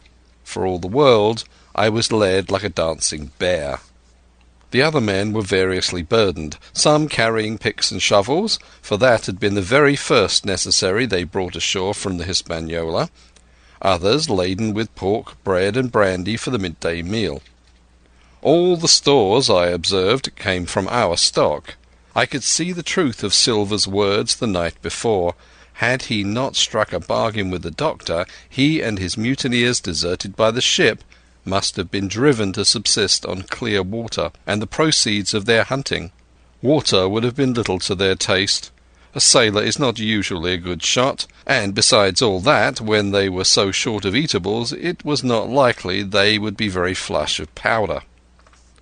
Well, thus equipped, we all set out, even the fellow with the broken head, who should certainly have kept in shadow, and straggled one after another to the beach, where the 2 gigs awaited us. Even these bore trace of the drunken folly of the pirates, one in a broken thwart, and both in their muddied and unbaled condition. Both were to be carried along with us for the sake of safety, and so, with our numbers divided between them, we set forth upon the bosom of the anchorage. As we pulled across, there was some discussion on the chart.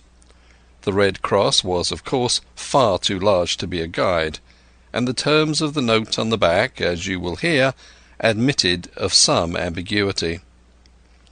They ran, the reader may remember, thus: Tall tree, spyglass shoulder, bearing a point to the N of NNE, Skeleton Island, ESE, and by E, 10 feet.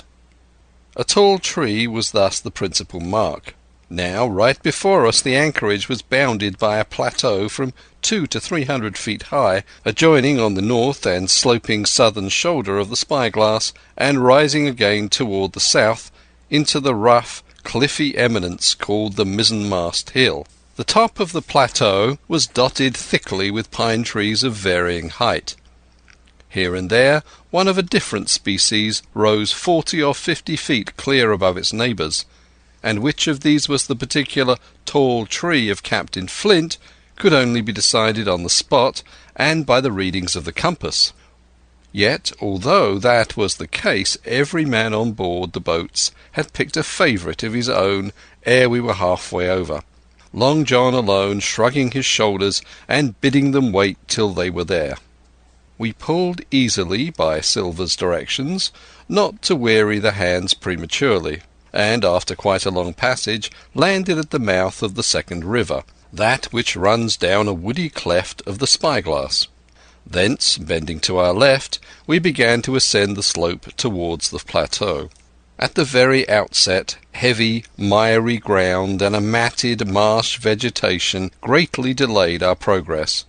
But by little and little the hill began to steepen and become stony underfoot, and the wood to change its character and to grow in a more open order.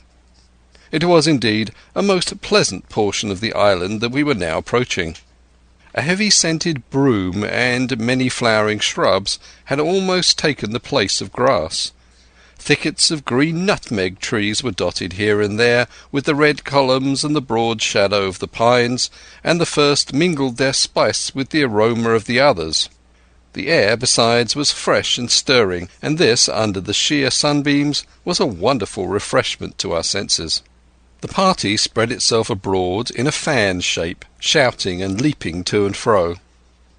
About the centre, and a good way behind the rest, Silver and I followed, I tethered by my rope, he ploughing with deep pants among the sliding gravel. From time to time, indeed, I had to lend him a hand, or he must have missed his footing and fallen backward down the hill. We had thus proceeded for about half a mile, and were approaching the brow of the plateau, when the man upon the farthest left began to cry aloud as if in terror. Shout after shout came from him, and the others began to run in his direction. "He can't have found the treasure," said old Morgan, hurrying past us from the right, "for that's clean atop." Indeed, as we found when we also reached the spot, it was something very different. At the foot of a pretty big pine, and involved in deep creeper, which had even partly lifted some of the smaller bones, a human skeleton lay with a few shreds of clothing on the ground. I believe a chill struck for a moment to every heart. "He was a seaman," said George Merry, who, bolder than the rest, had gone up close and was examining the rags of clothing. "Leastways, this is good sea cloth." "Ay, ay," said Silver. "Like enough you wouldn't look to find a bishop here, I reckon. But what sort of a way is that for bones to lie? 'Tain't in nature." Indeed, on a second glance, it seemed impossible to fancy that the body was in a natural position. But for some disarray, the work perhaps of the birds that had fed upon him, or the slow-growing creeper that had gradually enveloped his remains, the man lay perfectly straight, his feet pointing in one direction, his hands raised above his head like a diver's, pointing directly in the opposite. "I've taken a notion into my old numbskull," observed Silver. "Here's the compass. There's the tip-top point of Skeleton Island sticking out like a tooth. Just take a bearing, will you, along the line of them bones." It was done. The body pointed straight in the direction of the island, and the compass read duly east-southeast by east. "I thought so," cried the cook. "This here is a pointer. Right up there is our line for the Pole Star and the Jolly Dollars. But by thunder, if it don't make me cold inside to think of Flint. This is one of his jokes and no mistake. Him and these 6 was alone here. He killed 'em every man. And this one he hauled here and laid down by the compass, shiver my timbers. They're long bones and the hair's been yellow. Aye, That would be Allardyce. You mind Allardyce, Tom Morgan? Aye, aye, returned Morgan. I mind him. He owed me money, he did, and he took my knife ashore with him. Speaking of knives, said another, why don't we find his'n lying around? Flint weren't the man to pick a seaman's pocket, and the birds, I guess, would leave it be. By the powers, and that's true, cried Silver. There ain't a thing left here, said Mary, still feeling round among the bones. Not a copper Dwight, nor a baccy box. It don't look natural to me. No, by gum, it don't, agreed Silver. Not nat'ral, nor not nice, says you. Great guns, messmates. But if Flint was living, this would be a hot spot for you and me. 6 they were, and 6 are we, and bones is what they are now. I saw him dead with these here deadlights, said Morgan. Billy took me in. There he laid with penny pieces on his eyes. Dead? Aye, sure enough he's dead and gone below, said the fellow with the bandage. But if ever spirit walked it would be Flint's, dear heart, but he died bad, did Flint. Aye, that he did, observed another. Now he raged, and now he hollered for the rum, and now he sang 15 men were his only song, mates. And I tell you true, I never rightly liked to hear it since. It was main hot, and the windy was open, and I hear that old song a-coming out as clear, and the death hall on the man already. Come, come, said Silver, stow this talk. He's dead and he don't walk, that I know. Leastways, he won't walk by day, and you may lay to that. Care killed a cat. Fetch a head for the doubloons. We started, certainly, but in spite of the hot sun and the staring daylight, the pirates no longer ran separate and shouting through the wood, but kept side by side and spoke with bated breath. The terror of the dead buccaneer had fallen on their spirits. End of Chapter 31. Chapter 32. The Treasure Hunt. The Voice Among the Trees. Partly from the damping influence of this alarm, partly to rest Silver and the sick folk, the whole party sat down as soon as they had gained the brow of the ascent. The plateau being somewhat tilted toward the west, this spot on which we had paused commanded a wide prospect on either hand.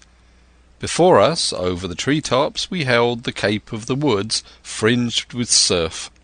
Behind, we not only looked down upon the anchorage and Skeleton Island, but saw, clear across the spit and the eastern lowlands, a great field of open sea upon the east. Sheer above us rose the spyglass, here dotted with single pines, there black with precipices. There was no sound but that of the distant breakers mounting from all around, and the chirp of countless insects in the brush. Not a man, not a sail on the sea. The very largeness of the view increased the sense of solitude. Silver, as he sat, took certain bearings with his compass. "There are 3 tall trees," said he, "about in the right line from Skeleton Island. Spy-glass shoulder. I take it means that lower point there. It's child's play to find the stuff now. I've half a mind to dine first." "I don't feel sharp," growled Morgan. "Thinking of Flint, I think it were, has done me."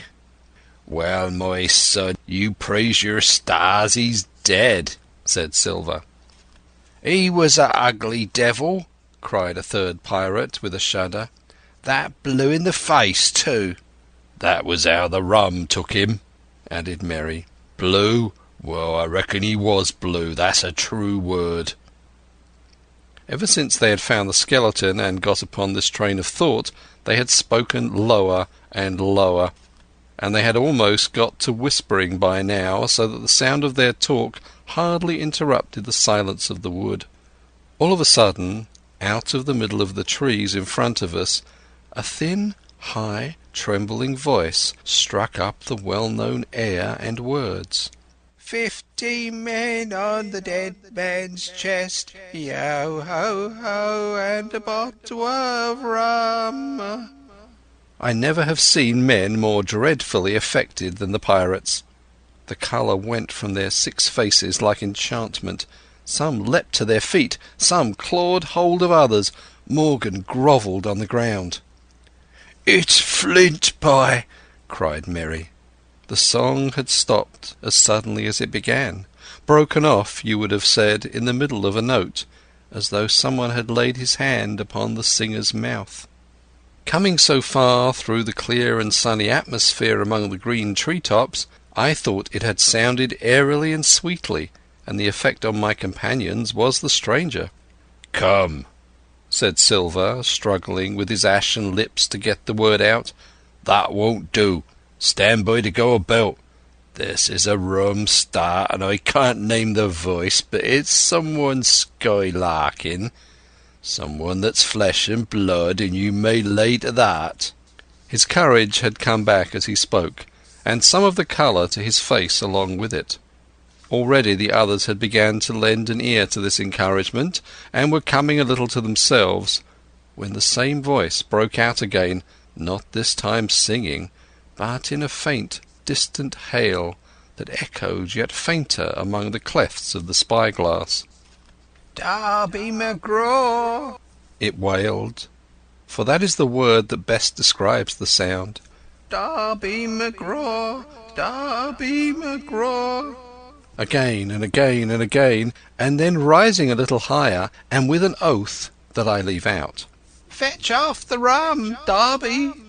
The buccaneers remained rooted to the ground, their eyes starting from their heads. Long after the voice had died away, they still stared in silence, dreadfully before them.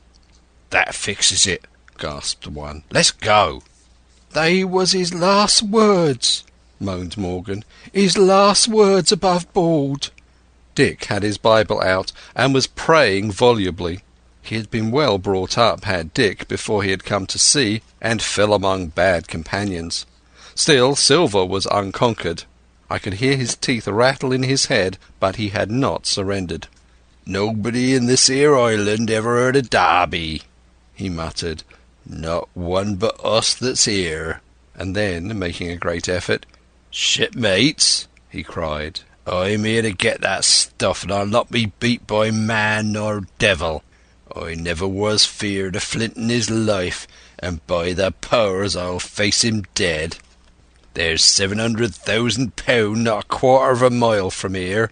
When did ever a gentleman of fortune show his stern to that much dollars for a boozy old seaman with a blue mug, and him dead too?"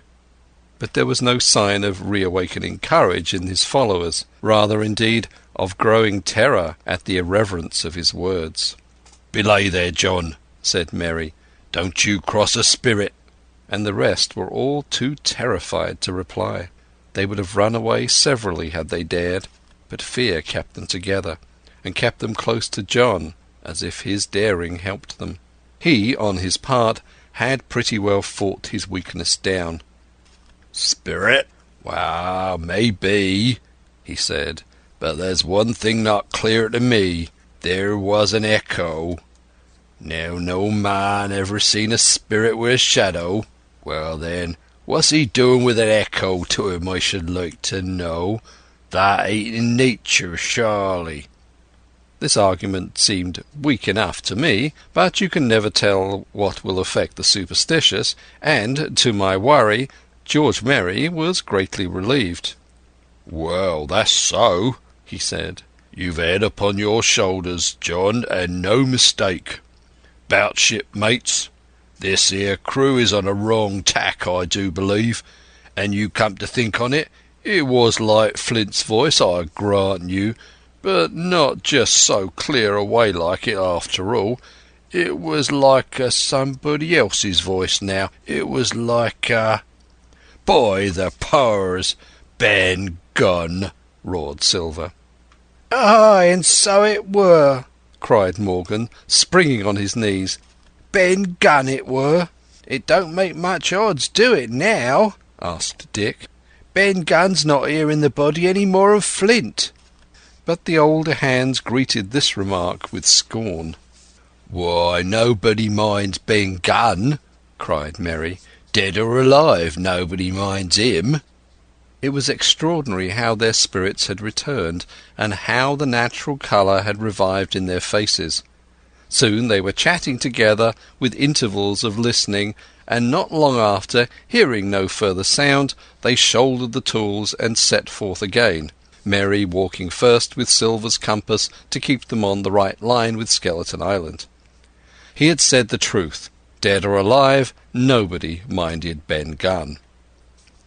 Dick alone still held his Bible, and looked around him as he went with fearful glances, but he found no sympathy, and Silver even joked him on his precautions.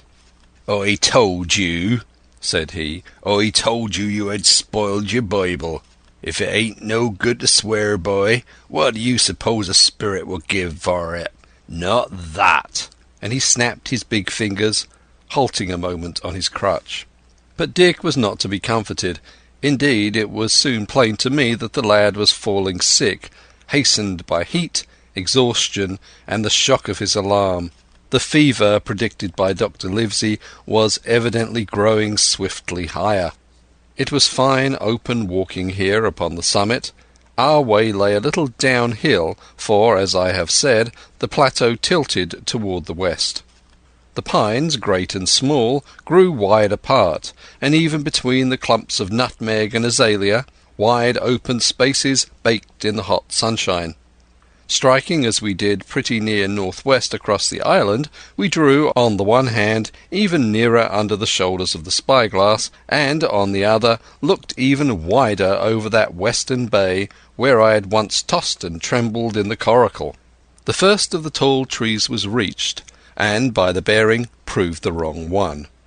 So with the second, and the third rose nearly 200 feet into the air above a clump of underwood, a giant of a vegetable, with a red column as big as a cottage, and a wide shadow around in which a company could have manoeuvred. It was conspicuous far to sea, both on the east and west, and might have been entered as a sailing mark upon the chart. But it was not its size that now impressed my companions. It was the knowledge that £700,000 in gold lay somewhere buried below its spreading shadow.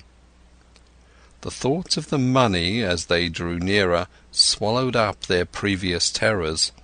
Their eyes burned in their heads, their feet grew speedier and lighter, their whole soul was bound up in that fortune, that whole lifetime of extravagance and pleasure that lay awaiting there for each of them.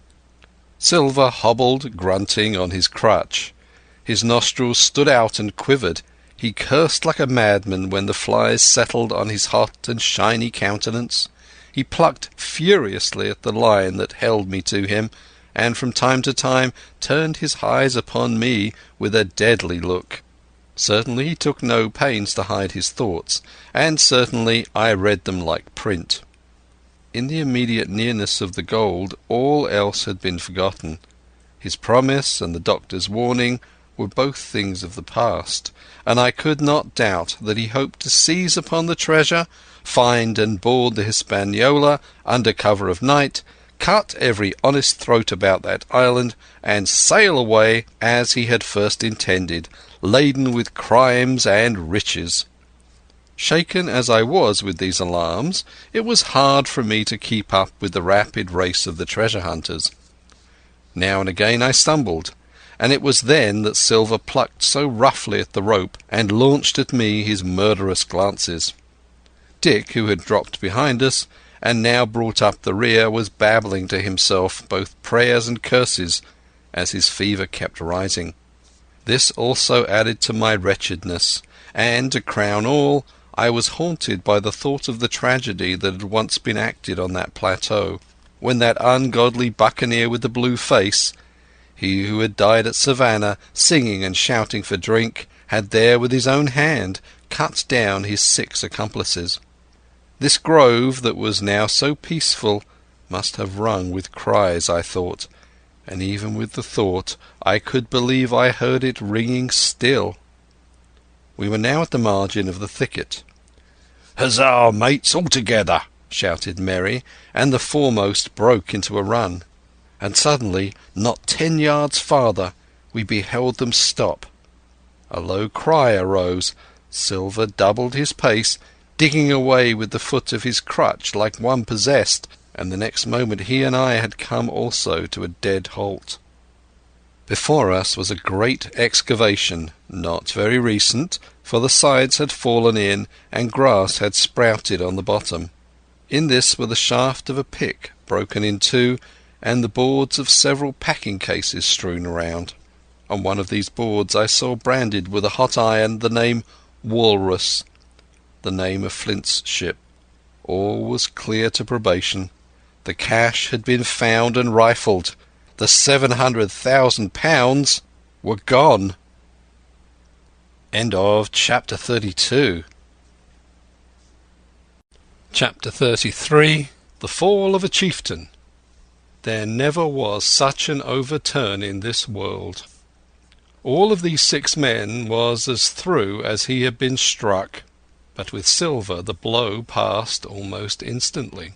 Every thought of his soul had been set full stretch like a racer on that money.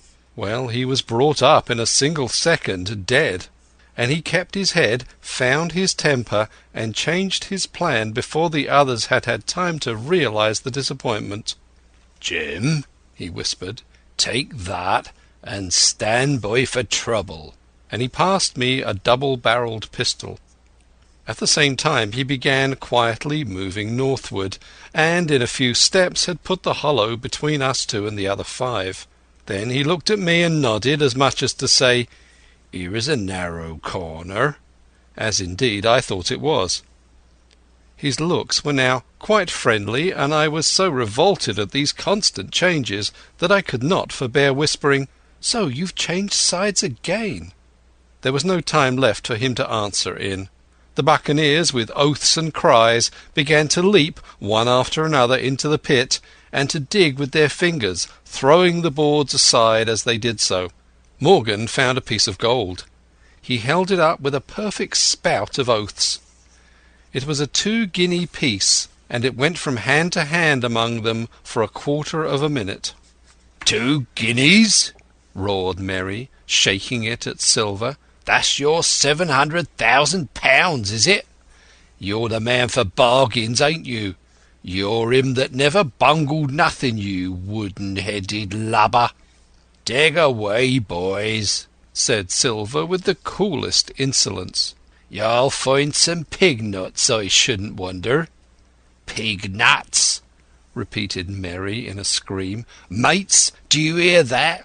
I tell you now, that man there knew it all along. Look in the face of him and you'll see it wrote there." "Ah, Merry," remarked Silver, "standing for cutting again. You're a pushing lad, to be sure." But this time every one was entirely in Merry's favour. They began to scramble out of the excavation, darting furious glances behind them. One thing I observed, which looked well for us: they all got out upon the opposite side from Silver. Well, there we stood, 2 on one side, 5 on the other, the pit between us, and nobody screwed up high enough to offer the first blow. Silver never moved. He watched them very upright on his crutch, and looked as cool as ever I saw him. He was brave and no mistake. At last Merry seemed to think a speech might help matters. "Mates," said he, "there's 2 of them alone here. One's the old cripple that brought us all here and blundered us down to this. The other's that cub that I mean to have the heart of. Now, mates." He was raising his arm and his voice, and plainly meant to lead a charge. But just then, crack, crack, crack, 3 musket shots flashed out of the thicket. Merry tumbled head foremost into the excavation. The man with the bandage spun round like a teetotum, and fell all his length upon his side, where he lay dead but still twitching, and the other three turned and ran for it with all their might. Before you could wink, Long John fired 2 barrels of a pistol into the struggling Merry, and as the man rolled up his eyes at him in the last agony, "George," said he, "I reckon I settled you." In the same moment the doctor, Gray, and Ben Gunn joined us with smoking muskets from among the nutmeg trees. "Forward!" cried the doctor. "Double quick, my lads. We must head 'em off the boats." And we set off at a great pace, sometimes plunging through the bushes to the chest. I tell you, but Silver was anxious to keep up with us. The work that man went through, leaping on his crutch till the muscles of his chest were fit to burst, was work no sound man ever equalled, and so thinks the doctor. As it was, he was already 30 yards behind us, and on the verge of strangling when we reached the brow of the slope. "Doctor," he hailed, "see there, no hurry." Sure enough, there was no hurry. In a more open part of the plateau we could see the 3 survivors still running in the same direction as they had started, right for Middenmast Hill. We were already between them and the boats, and so we 4 sat down to breathe, while Long John, mopping his face, came slowly up with us. "Thank ye kindly, doctor," says he. "You came in about the nick, I guess, for me and Hawkins. And so it's you, Ben Gunn," he added. "Well, you're a nice one to be sure." "I'm Ben Gunn, I am," replied the Maroon, wriggling like an eel in his embarrassment. "And," he added after a long pause, "how do, Mr. Silver? Pretty well, I thank ye, says you." "Ben, Ben," murmured Silver, "to think as you've done me." The doctor sent back Gray for one of the pickaxes deserted in their flight by the mutineers, and then, as we proceeded leisurely downhill to where the boats were lying, related in a few words what had taken place. It was a story that profoundly interested Silver, and Ben Gunn, the half-idiot Maroon, was the hero from beginning to end. Ben, in his long, lonely wanderings about the island, had found the skeleton. It was he that had rifled it. He had found the treasure. He had dug it up. It was the haft of his pickaxe that lay broken in the excavation. He had carried it on his back in many weary journeys from the foot of the tall pine to a cave he had on the 2-pointed hill at the northeast angle of the island, and there it had lain stored in safety since 2 months before the arrival of the Hispaniola. When the doctor had wormed the secret from him on the afternoon of the attack, and when next morning he saw the anchorage deserted, he had gone to Silver, given him the chart, which was now useless, given him the stores, for Ben Gunn's cave was well supplied with goat's meat salted by himself, given anything and everything to get a chance of moving in safety from the stockade to the 2-pointed hill, there to be clear of malaria and keep a guard upon the money. "As for you, Jim," he said, "it went against my heart, but I did what I thought best for those who had stood by their duty, and if you were not one of these, whose fault was it?" That morning, finding that I was to be involved in the horrid disappointment he had prepared for the mutineers, he had run all the way to the cave, and, leaving Squire to guard the captain, had taken Gray and the Maroon and started, making the diagonal across the island, to be at hand beside the pine. Soon, however, he saw that our party had the start of him, and Ben Gunn, being fleet of foot, had been dispatched in front to do his best alone. Then it had occurred to him to work upon the superstitions of his former shipmates, and he was so far successful that Gray and the doctor had come up and were already ambushed before the arrival of the treasure hunters. "Arr," said Silver, "it was fortunate for me that I had Hawkins here. You would have let old Long John be cut to bits, and never a thought, doctor." "Not a thought," replied Dr. Livesey cheerily, and by this time we had reached the gigs. The doctor, with the pickaxe, demolished one of them. Then we all got aboard the other and set out to go round by the sea for North Inlet. This was a run of 8 or 9 miles. Silver, though he was almost killed already with fatigue, was set to an oar like the rest of us, and we were soon skimming swiftly over a smooth sea. Soon we passed out of the straits and doubled the southeast corner of the island, round which 4 days ago we had towed the Hispaniola. As we passed the two-pointed hill we could see the black mouth of Ben Gunn's cave, and a figure standing by it, leaning on a musket. It was the squire, and we waved a handkerchief and gave him 3 cheers, in which the voice of Silver joined as heartily as any. 3 miles farther, just inside the mouth of North Inlet, what should we meet but the Hispaniola cruising by herself? The last flood had lifted her, and had there been much wind or a strong tide current, as in the southern anchorage, we should never have found her more, or found her stranded beyond help. As it was, there was little amiss beyond the wreck of the mainsail. Another anchor was got ready and dropped in 1.5 fathoms of water. We all pulled round to Rum Cove, the nearest point for Ben Gunn's treasure house. Then Gray, single-handed, returned with the gig to the Hispaniola, where he was to pass the night on guard.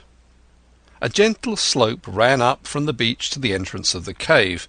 At the top the squire met us. To me he was cordial and kind, saying nothing of my escapade, either in the way of blame or praise. At Silver's polite salute he somewhat flushed. "John Silver," he said, "you're a prodigious villain and impostor, a monstrous impostor, sir. I am told I am not to prosecute you. Well, then, I will not. But the dead men, sir, hang about your neck like millstones." "Thank you kindly, sir," replied Long John, again saluting. "How dare you thank me?" cried the squire. "It is a gross dereliction of my duty. Stand back!" And thereupon we all entered the cave. It was a large airy place, with a little spring and a pool of clear water overhung with ferns. The floor was sand. Before a big fire lay Captain Smollett, and in a far corner, only duskily flitted over by the blaze, I beheld great heaps of coin and quadrilaterals built of bars of gold. That was Flint's treasure that we had come so far to seek, and that had cost already the lives of 17 men from the Hispaniola. How many it had cost in the amassing, what blood and sorrow, what good ships scuttled on the deep, what brave men walking the plank blindfold, what shot of cannon, what shame and lies and cruelty, perhaps no man alive could tell. Yet there were still 3 upon that island, Silver and old Morgan and Ben Gunn, who had each taken his share in these crimes, as each yet hoped in vain to share in the reward. "Come in, Jim," said the captain. "You're a good boy in your line, Jim, but I don't think you and me'll go to sea again. You're too much of the born favourite for me. Is that you, John Silver? What brings you here, man?" "Come back to my duty, sir," returned Silver. "Oh," said the captain, and that was all he said. What a supper I had of it that night, with all my friends around me, and what a meal it was, with Ben Gunn's salted goat, and some delicacies, and a bottle of old wine from the Hispaniola. Never, I am sure, were people gayer or happier.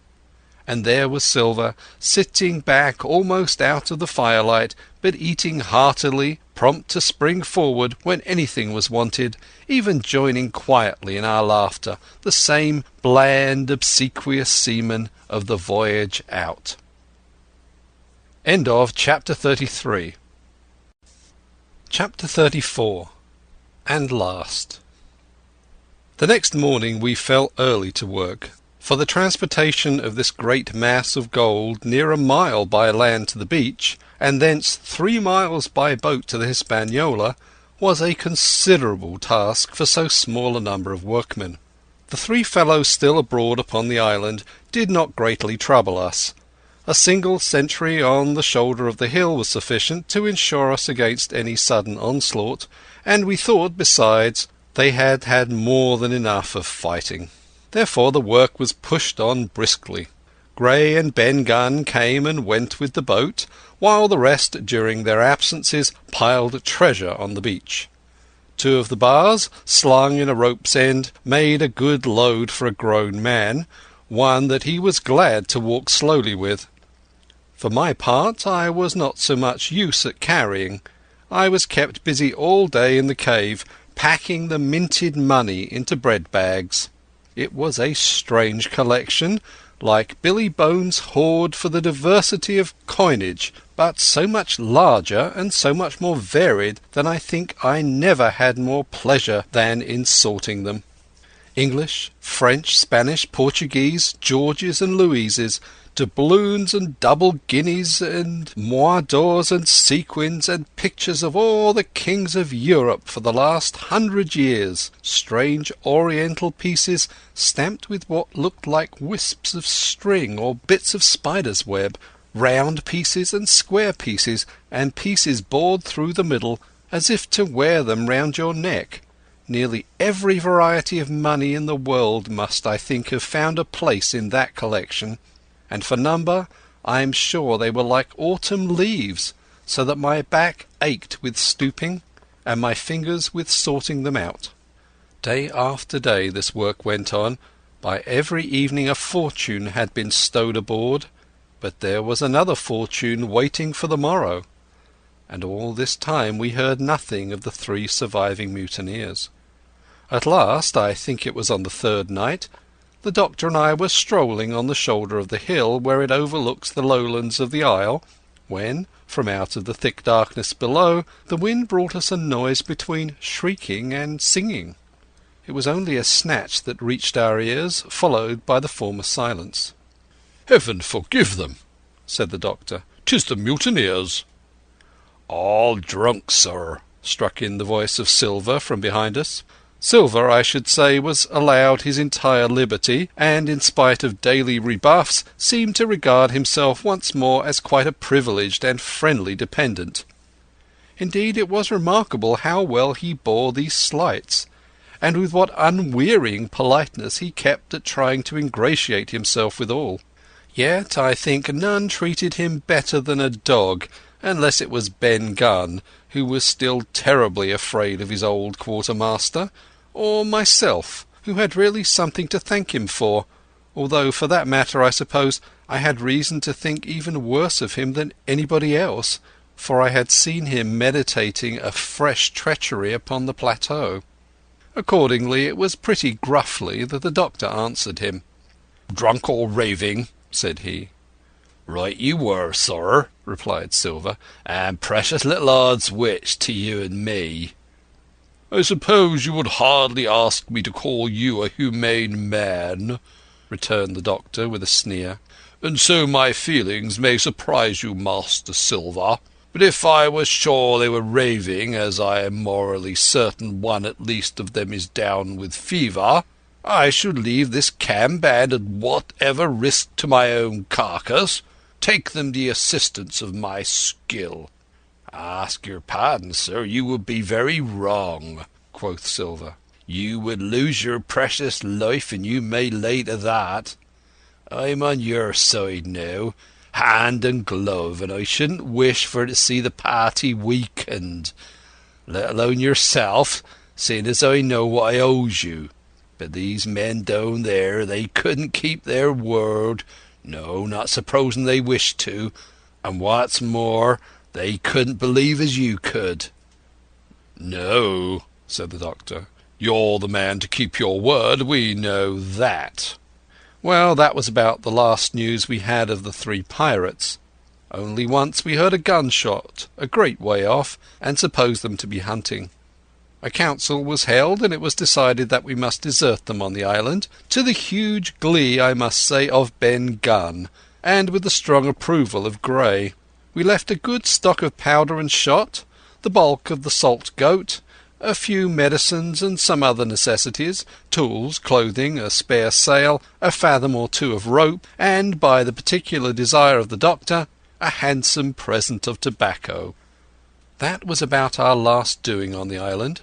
Before that we had got the treasure stowed, and had shipped enough water and the remainder of the goat meat in case of any distress. And at last, one fine morning, we weighed anchor, which was about all that we could manage, and stood out of North Inlet, the same colours flying that the captain had flown and fought under at the palisade.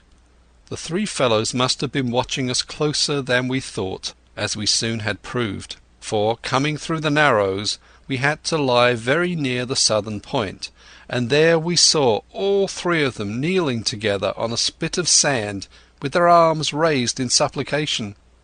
It went to all our hearts, I think, to leave them in that wretched state, but we could not risk another mutiny, and to take them home for the gibbet would have been a cruel sort of kindness. The doctor hailed them and told them of the stores we had left, and where they were to find them. But they continued to call us by name, and appeal to us for God's sake to be merciful, and not to leave them to die in such a place. At last, seeing the ship still bore on her course, and was now swiftly drawing out of earshot, one of them, I know not which it was, leapt to his feet with a hoarse cry, whipped his musket to his shoulder, and sent a shot whistling over Silver's head and through the mainsail. After that we kept under cover of the bulwarks, and when next I looked out they had disappeared from the spit, and the spit itself had almost melted out of sight in the growing distance. That was at least the end of that. And before noon, to my inexpressible joy, the highest rock of Treasure Island had sunk into the blue round of sea. We were so short of men that everyone on board had to bear a hand, only the captain lying on a mattress in the stern and giving his orders, for though greatly recovered he was still in want of quiet. We laid her head for the nearest port in South America, for we could not risk the voyage home without fresh hands. And as it was, what with baffling winds and a couple of fresh gales, we were all worn out before we reached it. It was almost sundown when we cast anchor in a most beautiful landlocked gulf, and were almost immediately surrounded by shore boats full of negroes and Mexican Indians and half-bloods, selling fruits and vegetables, and offering to dive for bits of money. The sight of so many good-humoured faces, especially the blacks, the taste of the tropical fruits, and above all the lights that began to shine in the town, made a most charming contrast to our dark and bloody sojourn on the island. And the doctor and the squire, taking me along with them, went ashore to pass the early part of the night. Here they met the captain of an English man-of-war, fell in talk with him, went on board his ship, and, in short, had so agreeable a time that day was breaking when we came alongside the Hispaniola. Ben Gunn was on deck alone, and as soon as we came on board he began, with wonderful contortions, to make us a confession. Silver was gone. The Maroon had connived at his escape in a shore boat some hours ago, and he now assured us that he had only done so to preserve our lives, which would certainly have been forfeited if "that man with the one leg had stayed aboard." But this was not all. The sea cook had not gone empty-handed. He had cut through a bulwark unobserved, and had removed one of the sacks of coin, worth perhaps 300 or 400 guineas, to help him on his further wanderings. I think we were all pleased to be so cheaply quit of him. Well, to make a long story short, we got a few hands on board, made a good cruise home, and the Hispaniola reached Bristol just as Mr. Blandy was beginning to think of fitting out her consort. 5 men only of those who sailed returned with her. Drink and the devil had done for the rest with a vengeance, although, to be sure, we were not quite in so bad a case as that other ship they sung about, with 1 man of the crew alive, what put to sea with 75.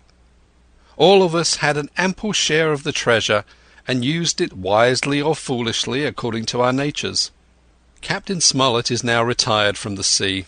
Gray not only saved his money, but, being suddenly smit with the desire to rise, also studied his profession, and he is now mate and part owner of a fine full-rigged ship, married besides, and the father of a family. As for Ben Gunn, he got £1,000, which he spent or lost in 3 weeks, or, to be more exact, in 19 days, for he was back begging on the 20th. Then he was given a lodge to keep, exactly as he'd feared upon the island, and he still lives a great favourite, though something of a butt with the country boys, and a notable singer in church on Sundays and saints' days. Of Silver we have heard no more. That formidable seafaring man with one leg has, at last, gone clean out of my life, but I dare say he met his old negress, and perhaps still lives in comfort with her and Captain Flint. It is to be hoped so, I suppose, for his chances of comfort in another world are very small. The bar silver and arms still lie, for all that I know, where Flint buried them, and certainly they shall lie there for me. Oxen and wain ropes would not bring me back to that accursed island, and the worst dreams that ever I have are when I hear the surf booming about its coasts, or starting up in bed with the sharp voice of Captain Flint still ringing in my ears. "Pieces of 8? Pieces of 8? End of Chapter 33 and end of Treasure Island.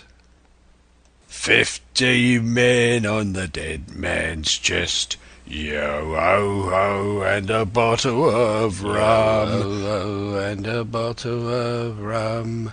Drink and the devil have done for and the a rest. bottle of rum. Yo-ho-ho, and a bottle of rum. Yo-ho-ho, and a bottle of rum.